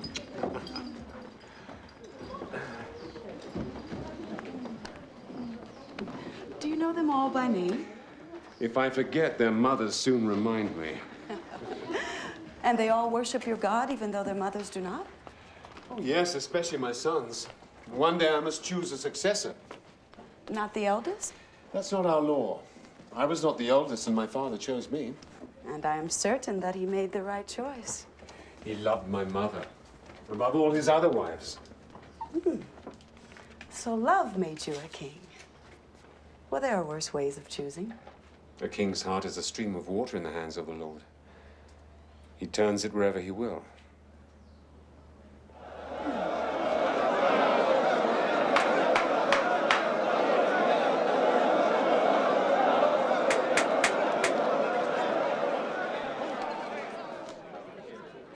The waters do not belong to you.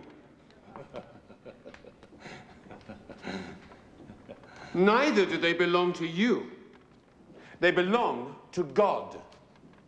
Do I lay claim to the air you are breathing now? Is it mine since it is within my chamber? You will both lose your share of the water for 1 month.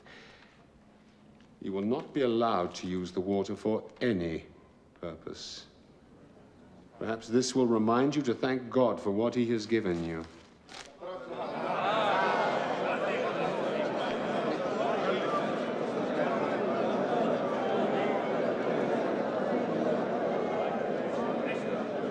Next case. The fear of the Lord is the beginning of knowledge.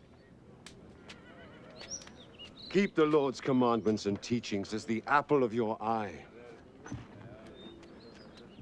Train your children well, so when old they will not fail you. And he who loves discipline loves knowledge. He who hates to be rebuked is stupid. Also, those who belittle another lack sense. And the righteous know the needs of their animals. Only the wicked are cruel.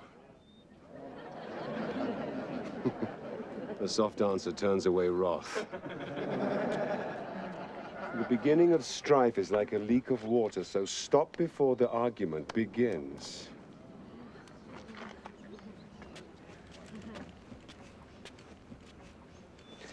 And remember, The wise man remains silent. So even fools who keep quiet can be considered wise.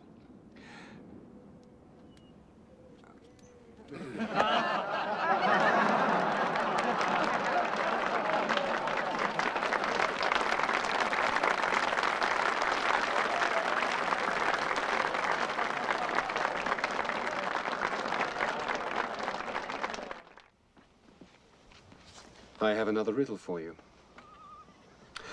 What are the 8 things that the Lord hates the most? Let me see. Hate, deceit, hypocrisy, Haughty eyes. 2. A lying tongue. 3. Hands that shed innocent blood. 5. A heart that devises wicked plans. 6.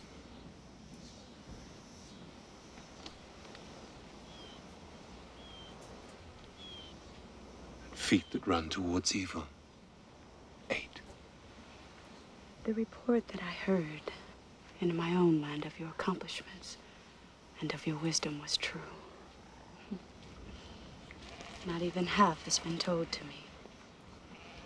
Blessed be the Lord your God, who has delighted in you and set you upon the throne of Israel. And the reports of your beauty and grace fall far short of the truth.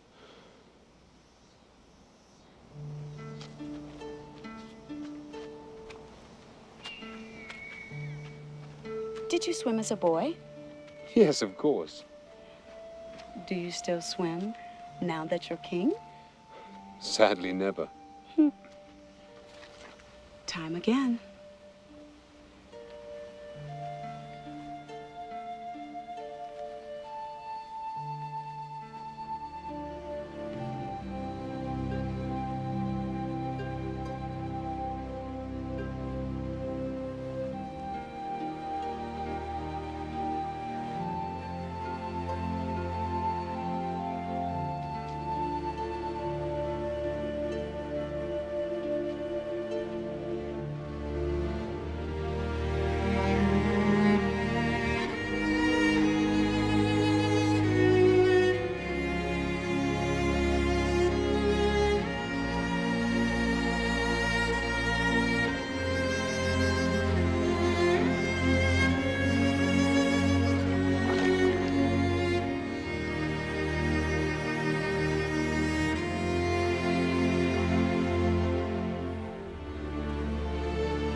I called upon God, and the Spirit of wisdom came to me. But in you there is an understanding, clear, undefiled, plain, loving the thing that is good. See as only a woman can, a mirror to God's goodness. You are the queen to my king. I've sought you ever since I was a youth, without knowing what it was I was seeking. Solomon, more than anything else in the world, I want to bear you a son. Then our minds are as one. More than anything else in the world, I want to marry you. Do you imagine I haven't thought about it? Would you give up your kingdom for me? Israel is more than a kingdom. It is a faith. It has been called by God to do great things. Yes, I have come to realize that. Isn't the position already rather crowded? They are nothing. You are everything. Solomon, I cannot abandon my people forever. A crown is like a seam of gold. There are always those who seek it. One day, I will have to return. But a boy from you, that promises us a whole year together. You shall have your year. And I will be your wife. Yes, I will.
Oh, my love.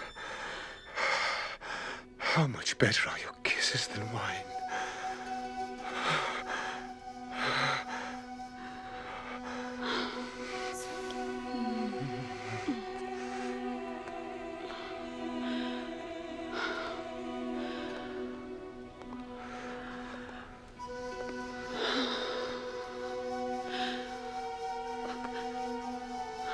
Oh, my love.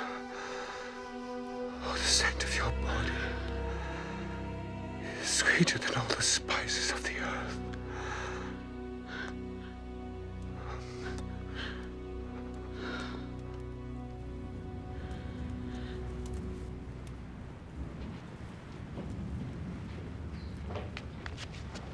My lord? Not now, Jeroboam. I'm late to meet my queen. They sent me to speak for them. Who sent you? The elders, the officers of the court. They say we are friends. They say you will listen to me. Very well. What is it? Say it. The ship of state needs someone at the steering oar. What does that mean, Jeroboam? There are matters which demand your attention other than the Queen of Sheba's thighs. How dare you? No one speaks to me like that. Get out! Get out!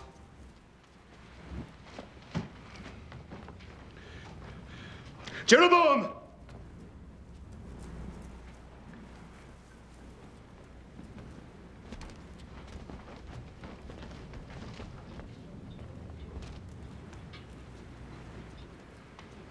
I apologize. It is too easy for a king to avoid criticism. Say your speech. Taxes. Forced labor. The people would endure it while the temple was being built. The temple is finished. The taxes should also cease. You should show yourself in the provinces. Popularity is a fickle thing. It could leave you, and finally your crown depends on the love of the people. And, may I add, on the love of God. You have served him well in the past. But is that a surety for now, for the future? Jeroboam, listen to me. And listen to me carefully. I love her above duty, above health. I choose her over light, because the light that radiates from her never dims. She is my missing arm. No, she's my entire body. She's what I've always wanted without ever knowing my wants. She's the breath of God. Solomon, she's a woman. Exactly.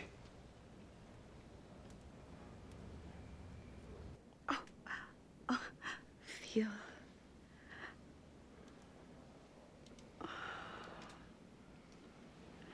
Oh, it's a boy.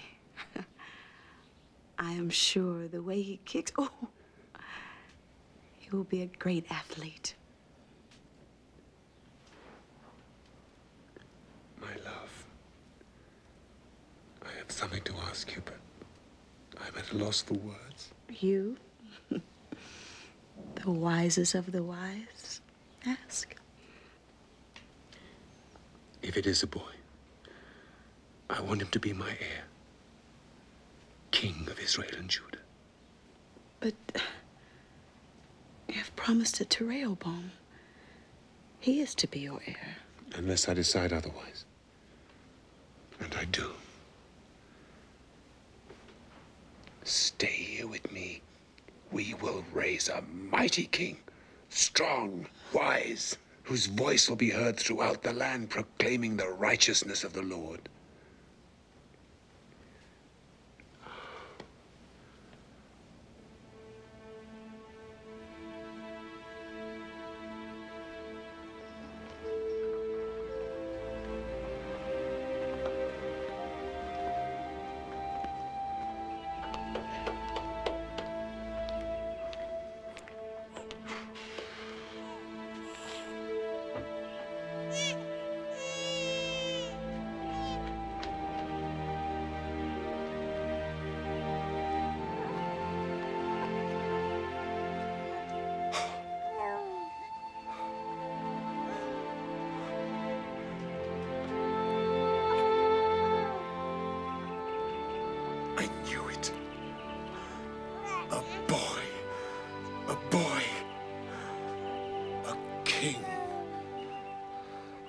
I shall call you Menelik, the chosen one. Thank you, God. Thank you.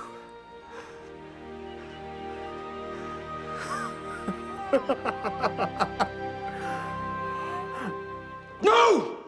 It is out of the question. It's outrageous that you could even contemplate such an act.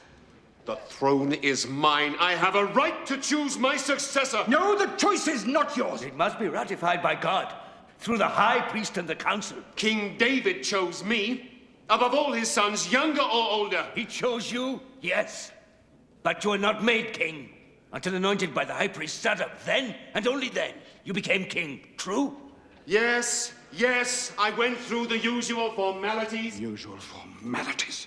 You make one of the most sacred acts of our faith sound like a blessing before dinner. She is not of our faith. I don't know who she worships, but it is not the one true God. She wishes to embrace our faith. You know the law. She must be one of us. Raised and born in fear of the living God.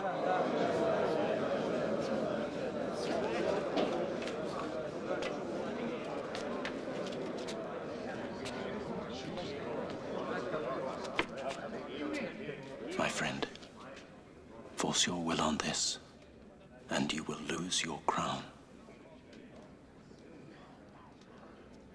There would be a revolution.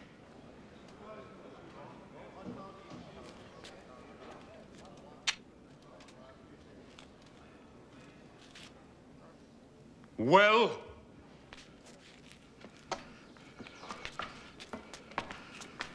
the king may live forever. Knows the law. Neither I nor any priest in Israel would dare anoint the son of the Queen of Sheba as heir. That That is the holy law. And even kings must live and die by it. That is your final word? It is the holy law.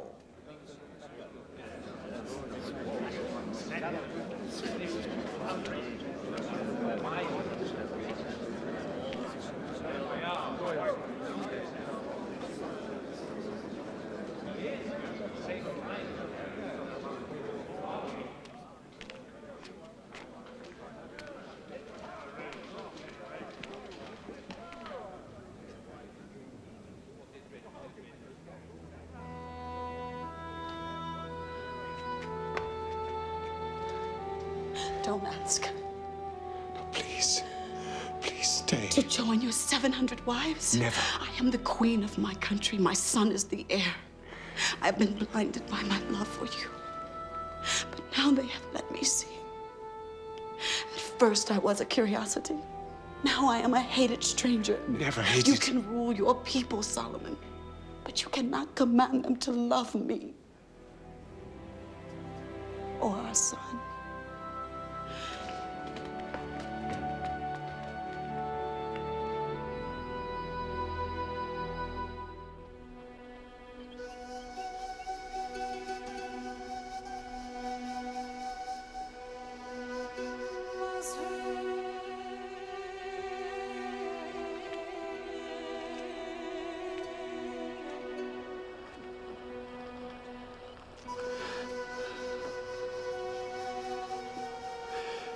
The city would be a tomb without you.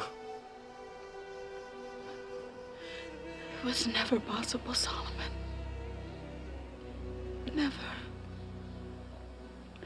But I only began to live the day that I saw you on that donkey.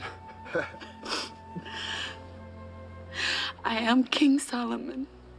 Who are you? I am the woman who will love you forever. Our son will have a crown. He will rule my kingdom. And Solomon, I want him to rule under your God, whom I intend to make mine. When I leave, I would like to take some men learned in your faith to instruct our son. I will do better than that, since he is to be denied his right to rule here. You and I will build a new Jerusalem, a new Israel in your land. I will send priests, architects, and settlers and soldiers, and riches enough for him to rule in splendor. Then I will give him another name. I will call him David, in honor of your father.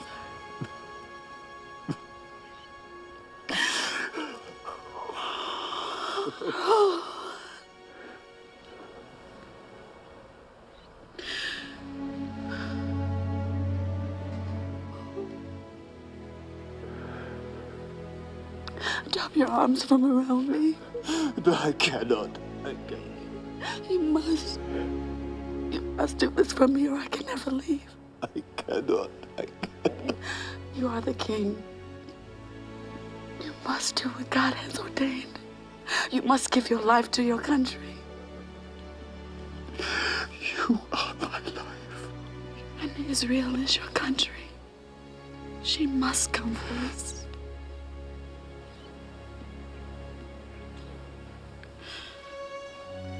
Drop your arms from around me and let me go.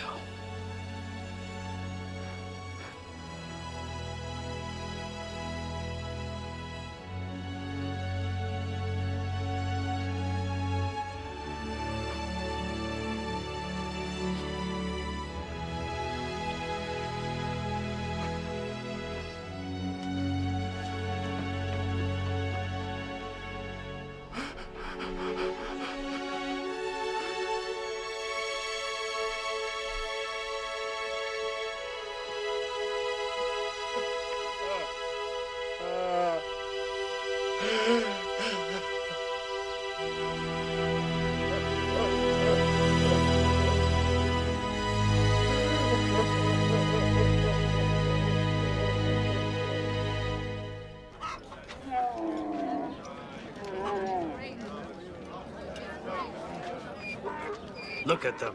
More gold. 600 talents of gold, I've heard tell. 600? That's a whole year of taxes for the entire country. He's gone mad. You never know what a man will do when he starts thinking with his groin. Look at them. Our finest citizens commanded to relocate. I don't pay taxes to pour into some hole in Africa.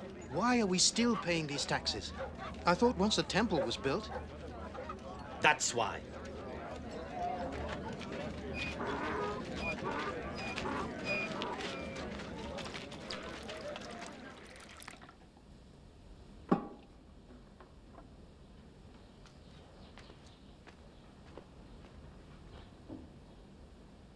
What is this? Gold cups! I want nothing but gold!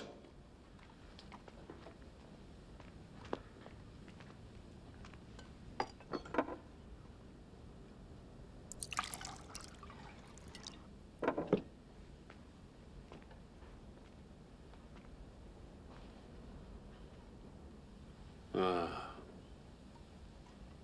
Gold. Good. Do you know why it is good, Jeroboam? Because one man goes deep into the earth to dig it up. Another man melts it to make it pure. Another shapes it into a cup, and another etches a beautiful design upon it. Why? So the king can have the very best, that is why. All is vanity. Solomon. All things are wearisome, Jeroboam. More than one can express.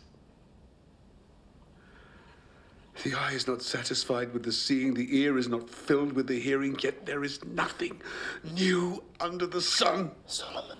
I applied my mind to seek and search out wisdom, and it is an unhappy business that God has given human beings for all his vanity. You have acquired much wisdom, Solomon. Much wisdom is much vexation. Those who increase in knowledge increase in sorrow.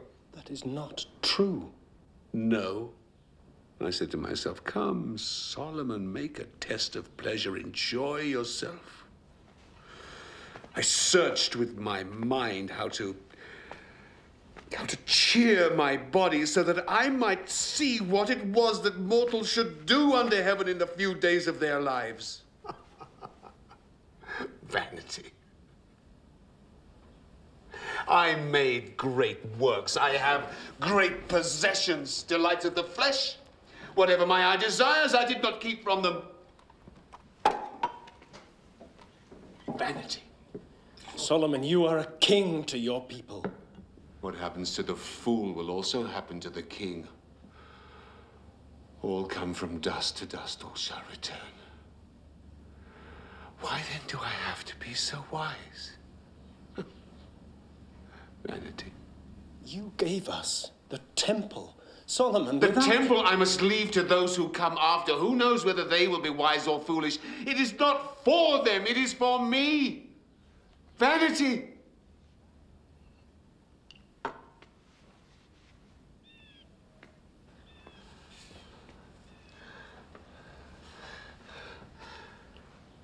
Jeroboam, what do mortals get from all the toil and strain? All our days are full of pain. Even at night, our minds do not rest. This is also vanity. It is God's will. Oh, God's will. Every time a question is asked that cannot be answered, someone always says, it is God's will. I believe God's will is already written. Man has nothing to do with it.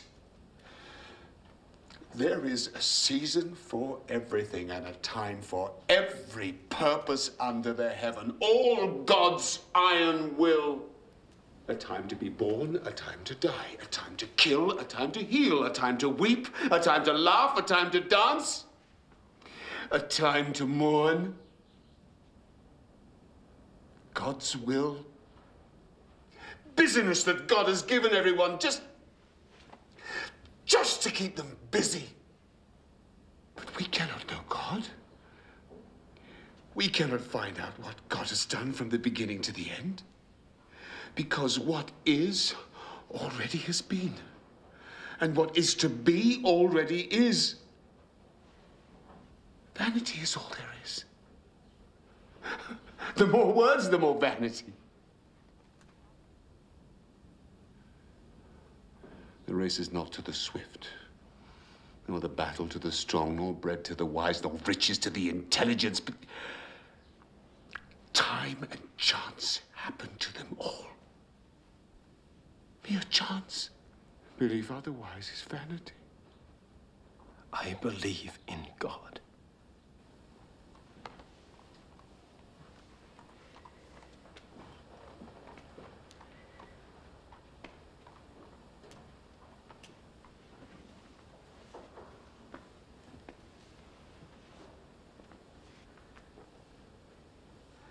Jeroboam, remember your Creator in the days of your youth, before the days of troubles come. For the years draw near faster than you think when you will say, I have no pleasure.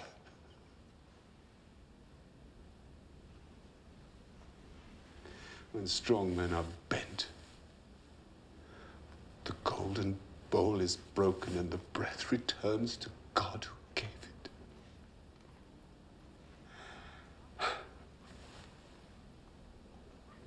Vanity of vanities.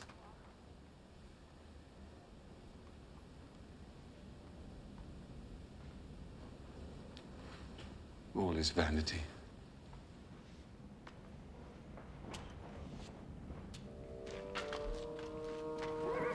The king is here. He's here.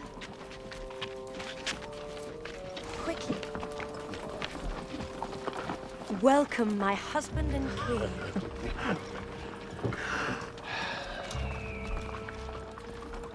Is the great goddess Ashtoreth answering your prayers? She doesn't have to answer our prayers. She grants us children and cares for our loved ones in the afterlife. They shine down on us each night.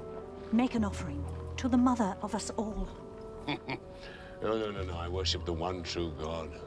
Make an offering for the mother of true love and your children. For the love you have shown me.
Deeply divided within myself. Solomon is my anointed king, but I worship the true God, and he will be my judge at my life's end. That is why I have come. I have seen with my own eyes our king worshipping this pagan goddess. Oh, Jeroboam, you're not the first to tell us of these things. There's been another ambush. I know. The taxes from Ephraim are all stolen. Probably by the very men who paid those taxes. Zadok men are starving. Their families are starving. They spit the king's name. Oh, Solomon. We must convince him to lift their burden. I will have an audience with him. Meanwhile, keep good watch on him. For his own sake. And for the whole kingdom.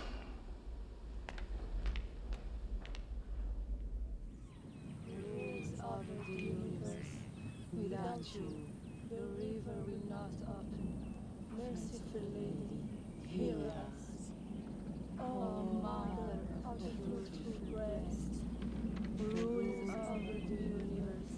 Without you, the river will not. It is written that the children of Israel should beware of marrying outside the faith.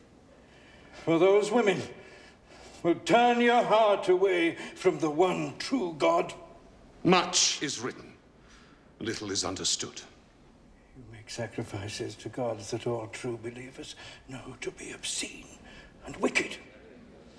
Great Solomon, if you persist in your worship of false gods, you will bring God's anger on your own head and unto all this land of Israel and Judah. I study the world. It is possible to learn from the false as well as the true. God has given me the gift of wisdom, and I shall use it as I see fit.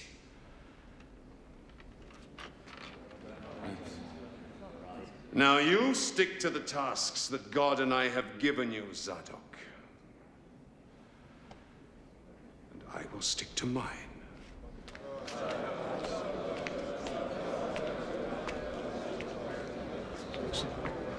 Self-righteous fools. They know the law, and they know you are breaking it.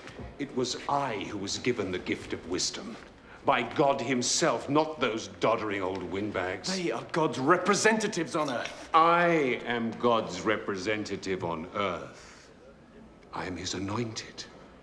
What business is it of theirs if I show a tolerance to foreign gods? Building temples to them is more than showing tolerance.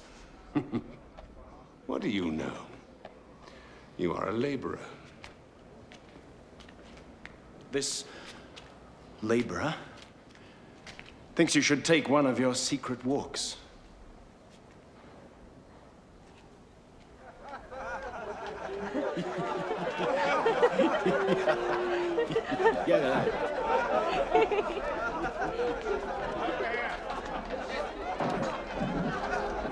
On a hill, not far from my farm. You can see it from my sheep pens and also to Chemosh. I keep my woman and kids inside under lock and key when they're about. Disgusting. Shouldn't be allowed. And do you know who I saw up there? The king himself. Yes, it's true. With his fancy women. All over them he was. Yes, dearest. No, dearest. They're all over the place. These altars, like a plague of boils. Let's go and pull it down. I mean it. Who's going to stop us? Who disagree with us? You fools! I'm no fool! All of you. You're all fools! Israel is surrounded by goddess worship as every other country. And it's not only the king's wives, is it? Many other citizens make secret offerings at those same There is altars. only one true God. How do you know? This is how I know. Hey, what's going on? Stop it! Stop it! He's right, and you know it. Sidon, you caught your wife not 10 days ago, offering up. Yes, and I beat it out of her. She'll never worship false gods again. Hebrews have been worshipping the goddess Asherah for generations. Thou shalt have no other god before me! Get out! Get out! Let's make sure. Let's knock it down. Get out!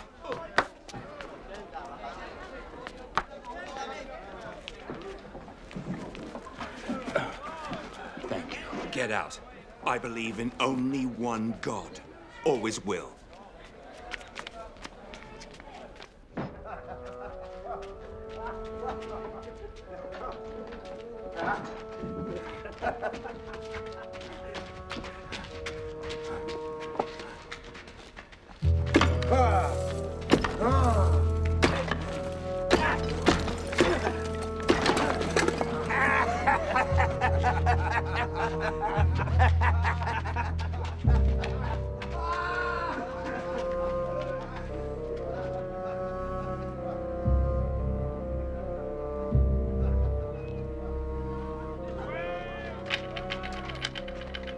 I carried nothing.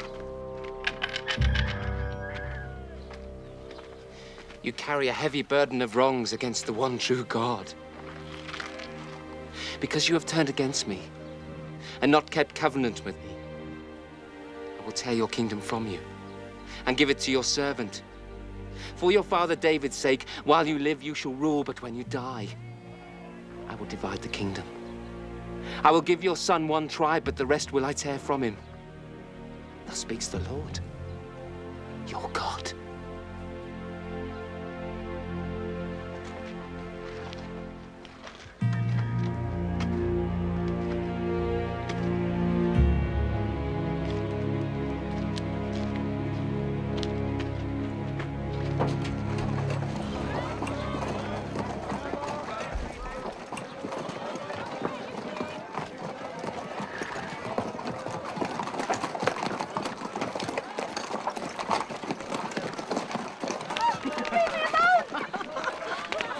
Where are you going?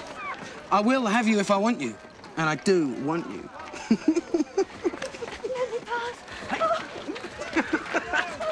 What do you think you're doing? Leave me alone! That's my daughter, you leave Do you know her who I alone. am? What are you doing? I'm the son of the king, Rehoboam. Leave me alone! I Let him don't care go! who you are. Let him go! Nobody.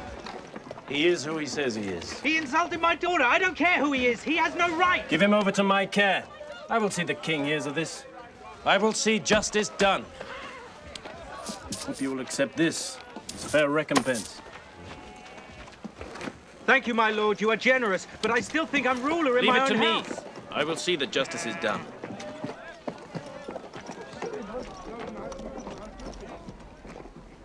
Solomon, you must speak with Rehoboam. He is a disgrace to you. He's young. I was just like him at that age. No.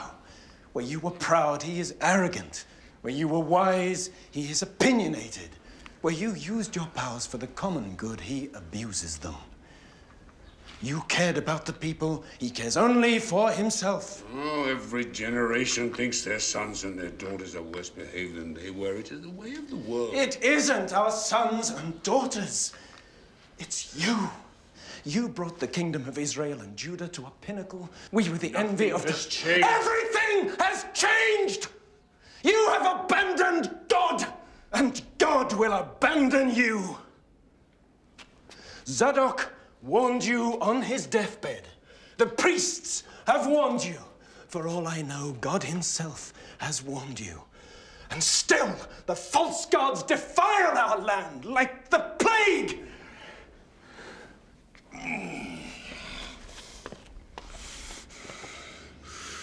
I would allow no other man to speak to me like this, Jeroboam. Then hear me. It is not too late. You made me superintendent of the northern provinces. There is much anger there. If they should break away, it would be the end of everything. Israel would again be nothing more than a few wandering tribes. Then I suggest you go there to rule them. Before I do something I might regret. Go on. Go. Yes. I will go. But not to the office of your court. And what does this mean, Jeroboam? It means I will not be a part of your heathen ways. I am separating myself from your government, as you have separated yourself from the one true God. Rebellion? Is this rebellion from the man I raised from a common laborer? Call it what you like. I cannot follow a king who does not follow his God. I will follow any god I wish. I learn from other gods. And I will rule as my mind and my heart tell me.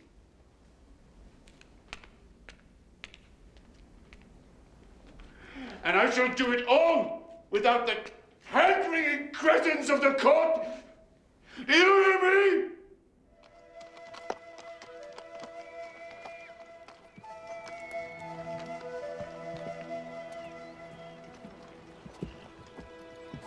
Ah, Jeroboam, come, eat. I've been waiting for you. You know my name? Who are you? Did the king send you? Not the king you mean. I'm Ahijah from Shiloh. I serve our God, as I know you do also. Some say I'm a prophet.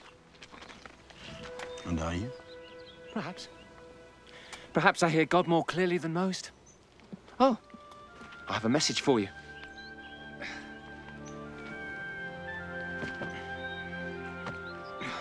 It's a strong new cloth. Have you a knife?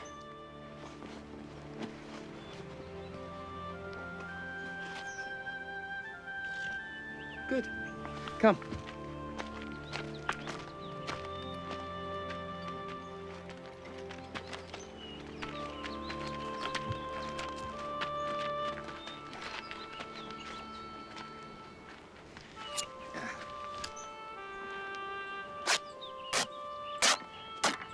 These 12 pieces of my cloak represent the 12 tribes of Israel. This is God's word to you. Solomon has broken his laws and worshipped false gods. You have not. So, thus speaks the God of Israel. He will take the kingdom away from Solomon's son, Rehoboam. Give it to you. That is the 10 tribes. Now, he will give the tribe of Judah to Rehoboam, so that his servant David will always have a lamp before him in Jerusalem. Do you understand?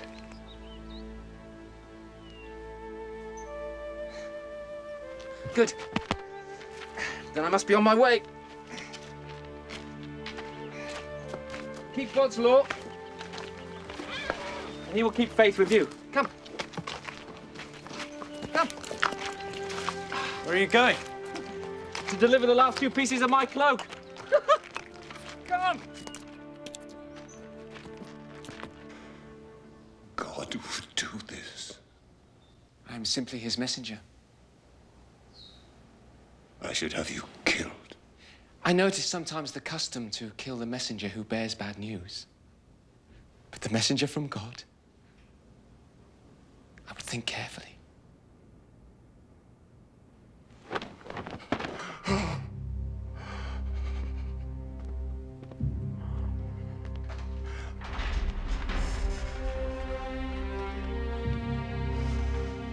God! God! Start a search. I want Jeroboam found and killed. He must not escape. 1,000 measures of gold to the man who brings me back his body.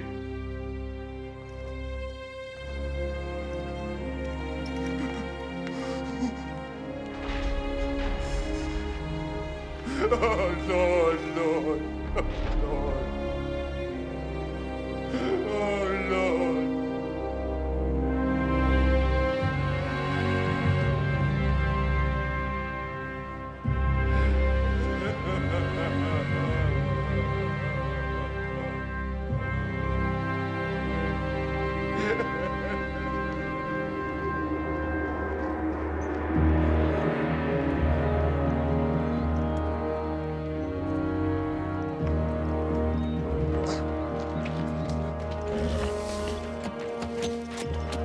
A gift from Ahijah the Silonite.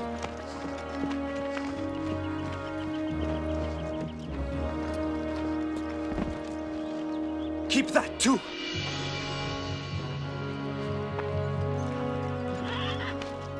Now ride for Egypt. Your life is in grave danger. Stay there until you hear that Solomon is dead. Ride for your life!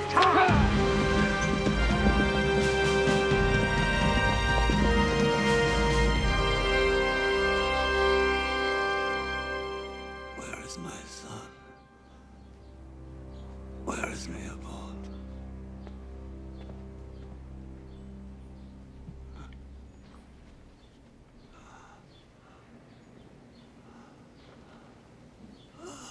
Rehoboam,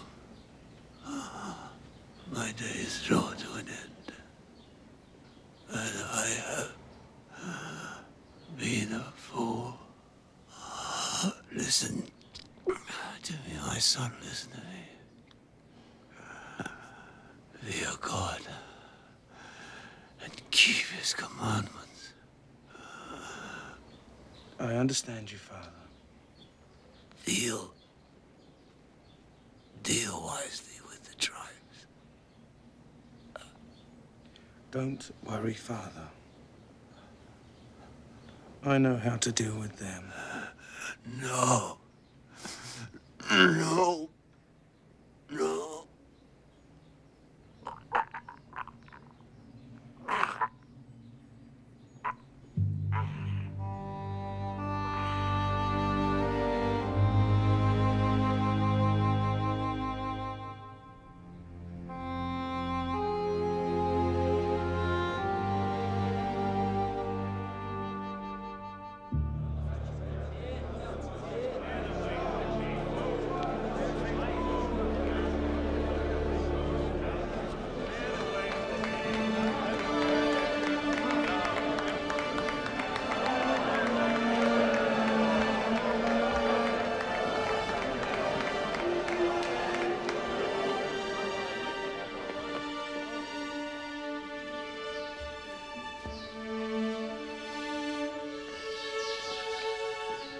Well, I've come to be anointed as your king.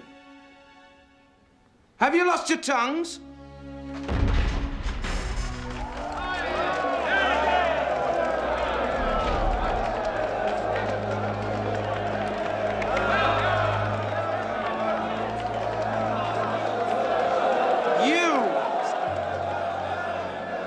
Your father broke God's holy law, and his punishment has fallen on his people. They groaned under Solomon's taxes. They bled under the lash of his forced labor. They will tolerate these things no longer. They want your word. There will be no more forced labor. And the taxes will be fair. Otherwise, they refuse to become your subjects.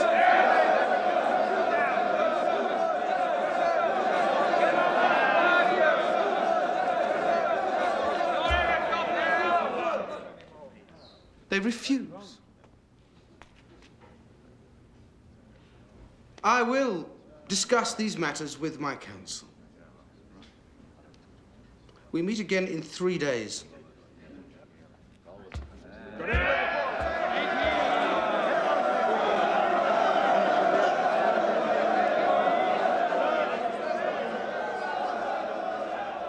I beg you, my lord, consider carefully. Your noble father always preferred peace to war. Of all wars that can be waged, the worst, the most bloody, is a civil war. It would be the end of the kingdom. You are king! Any sign of weakness, if you give way to their demands, they will walk over you like cattle over a meadow. I say stand firm. Why listen to these old greybeards?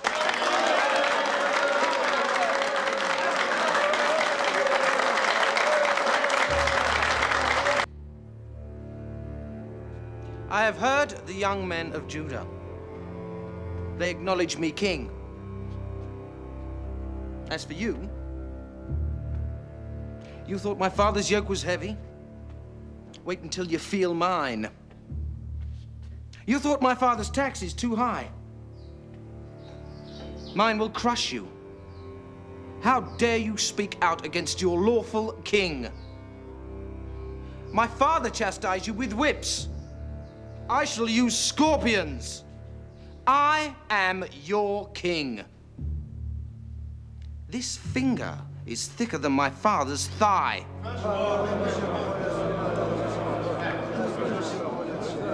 That is your final word.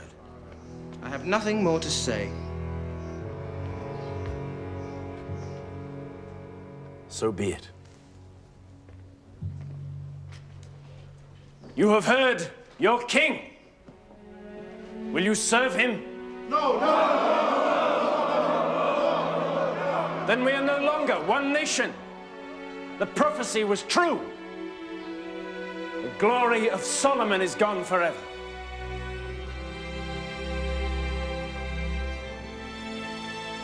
The prophecy was indeed true.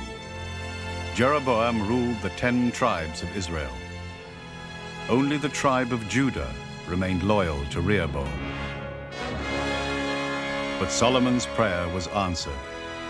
For 360 years, the temple remained a place where God and his people would come together, where he would hearken to the prayers of mankind and forgive.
Should we drag the net?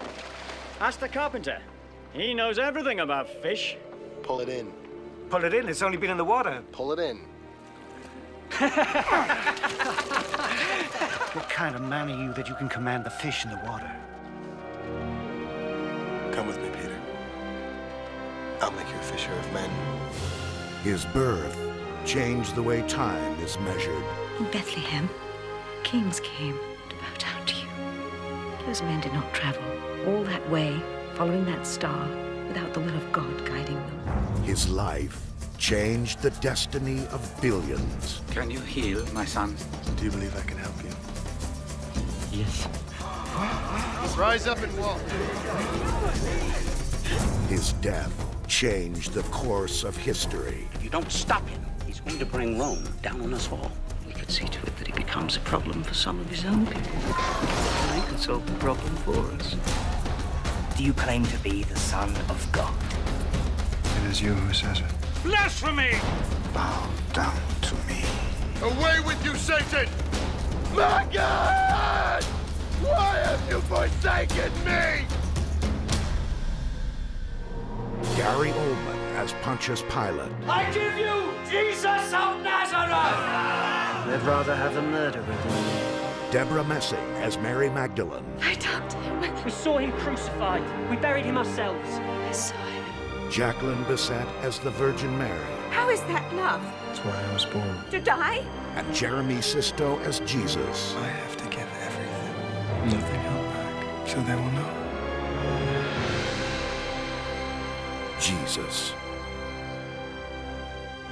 Own it on video and DVD.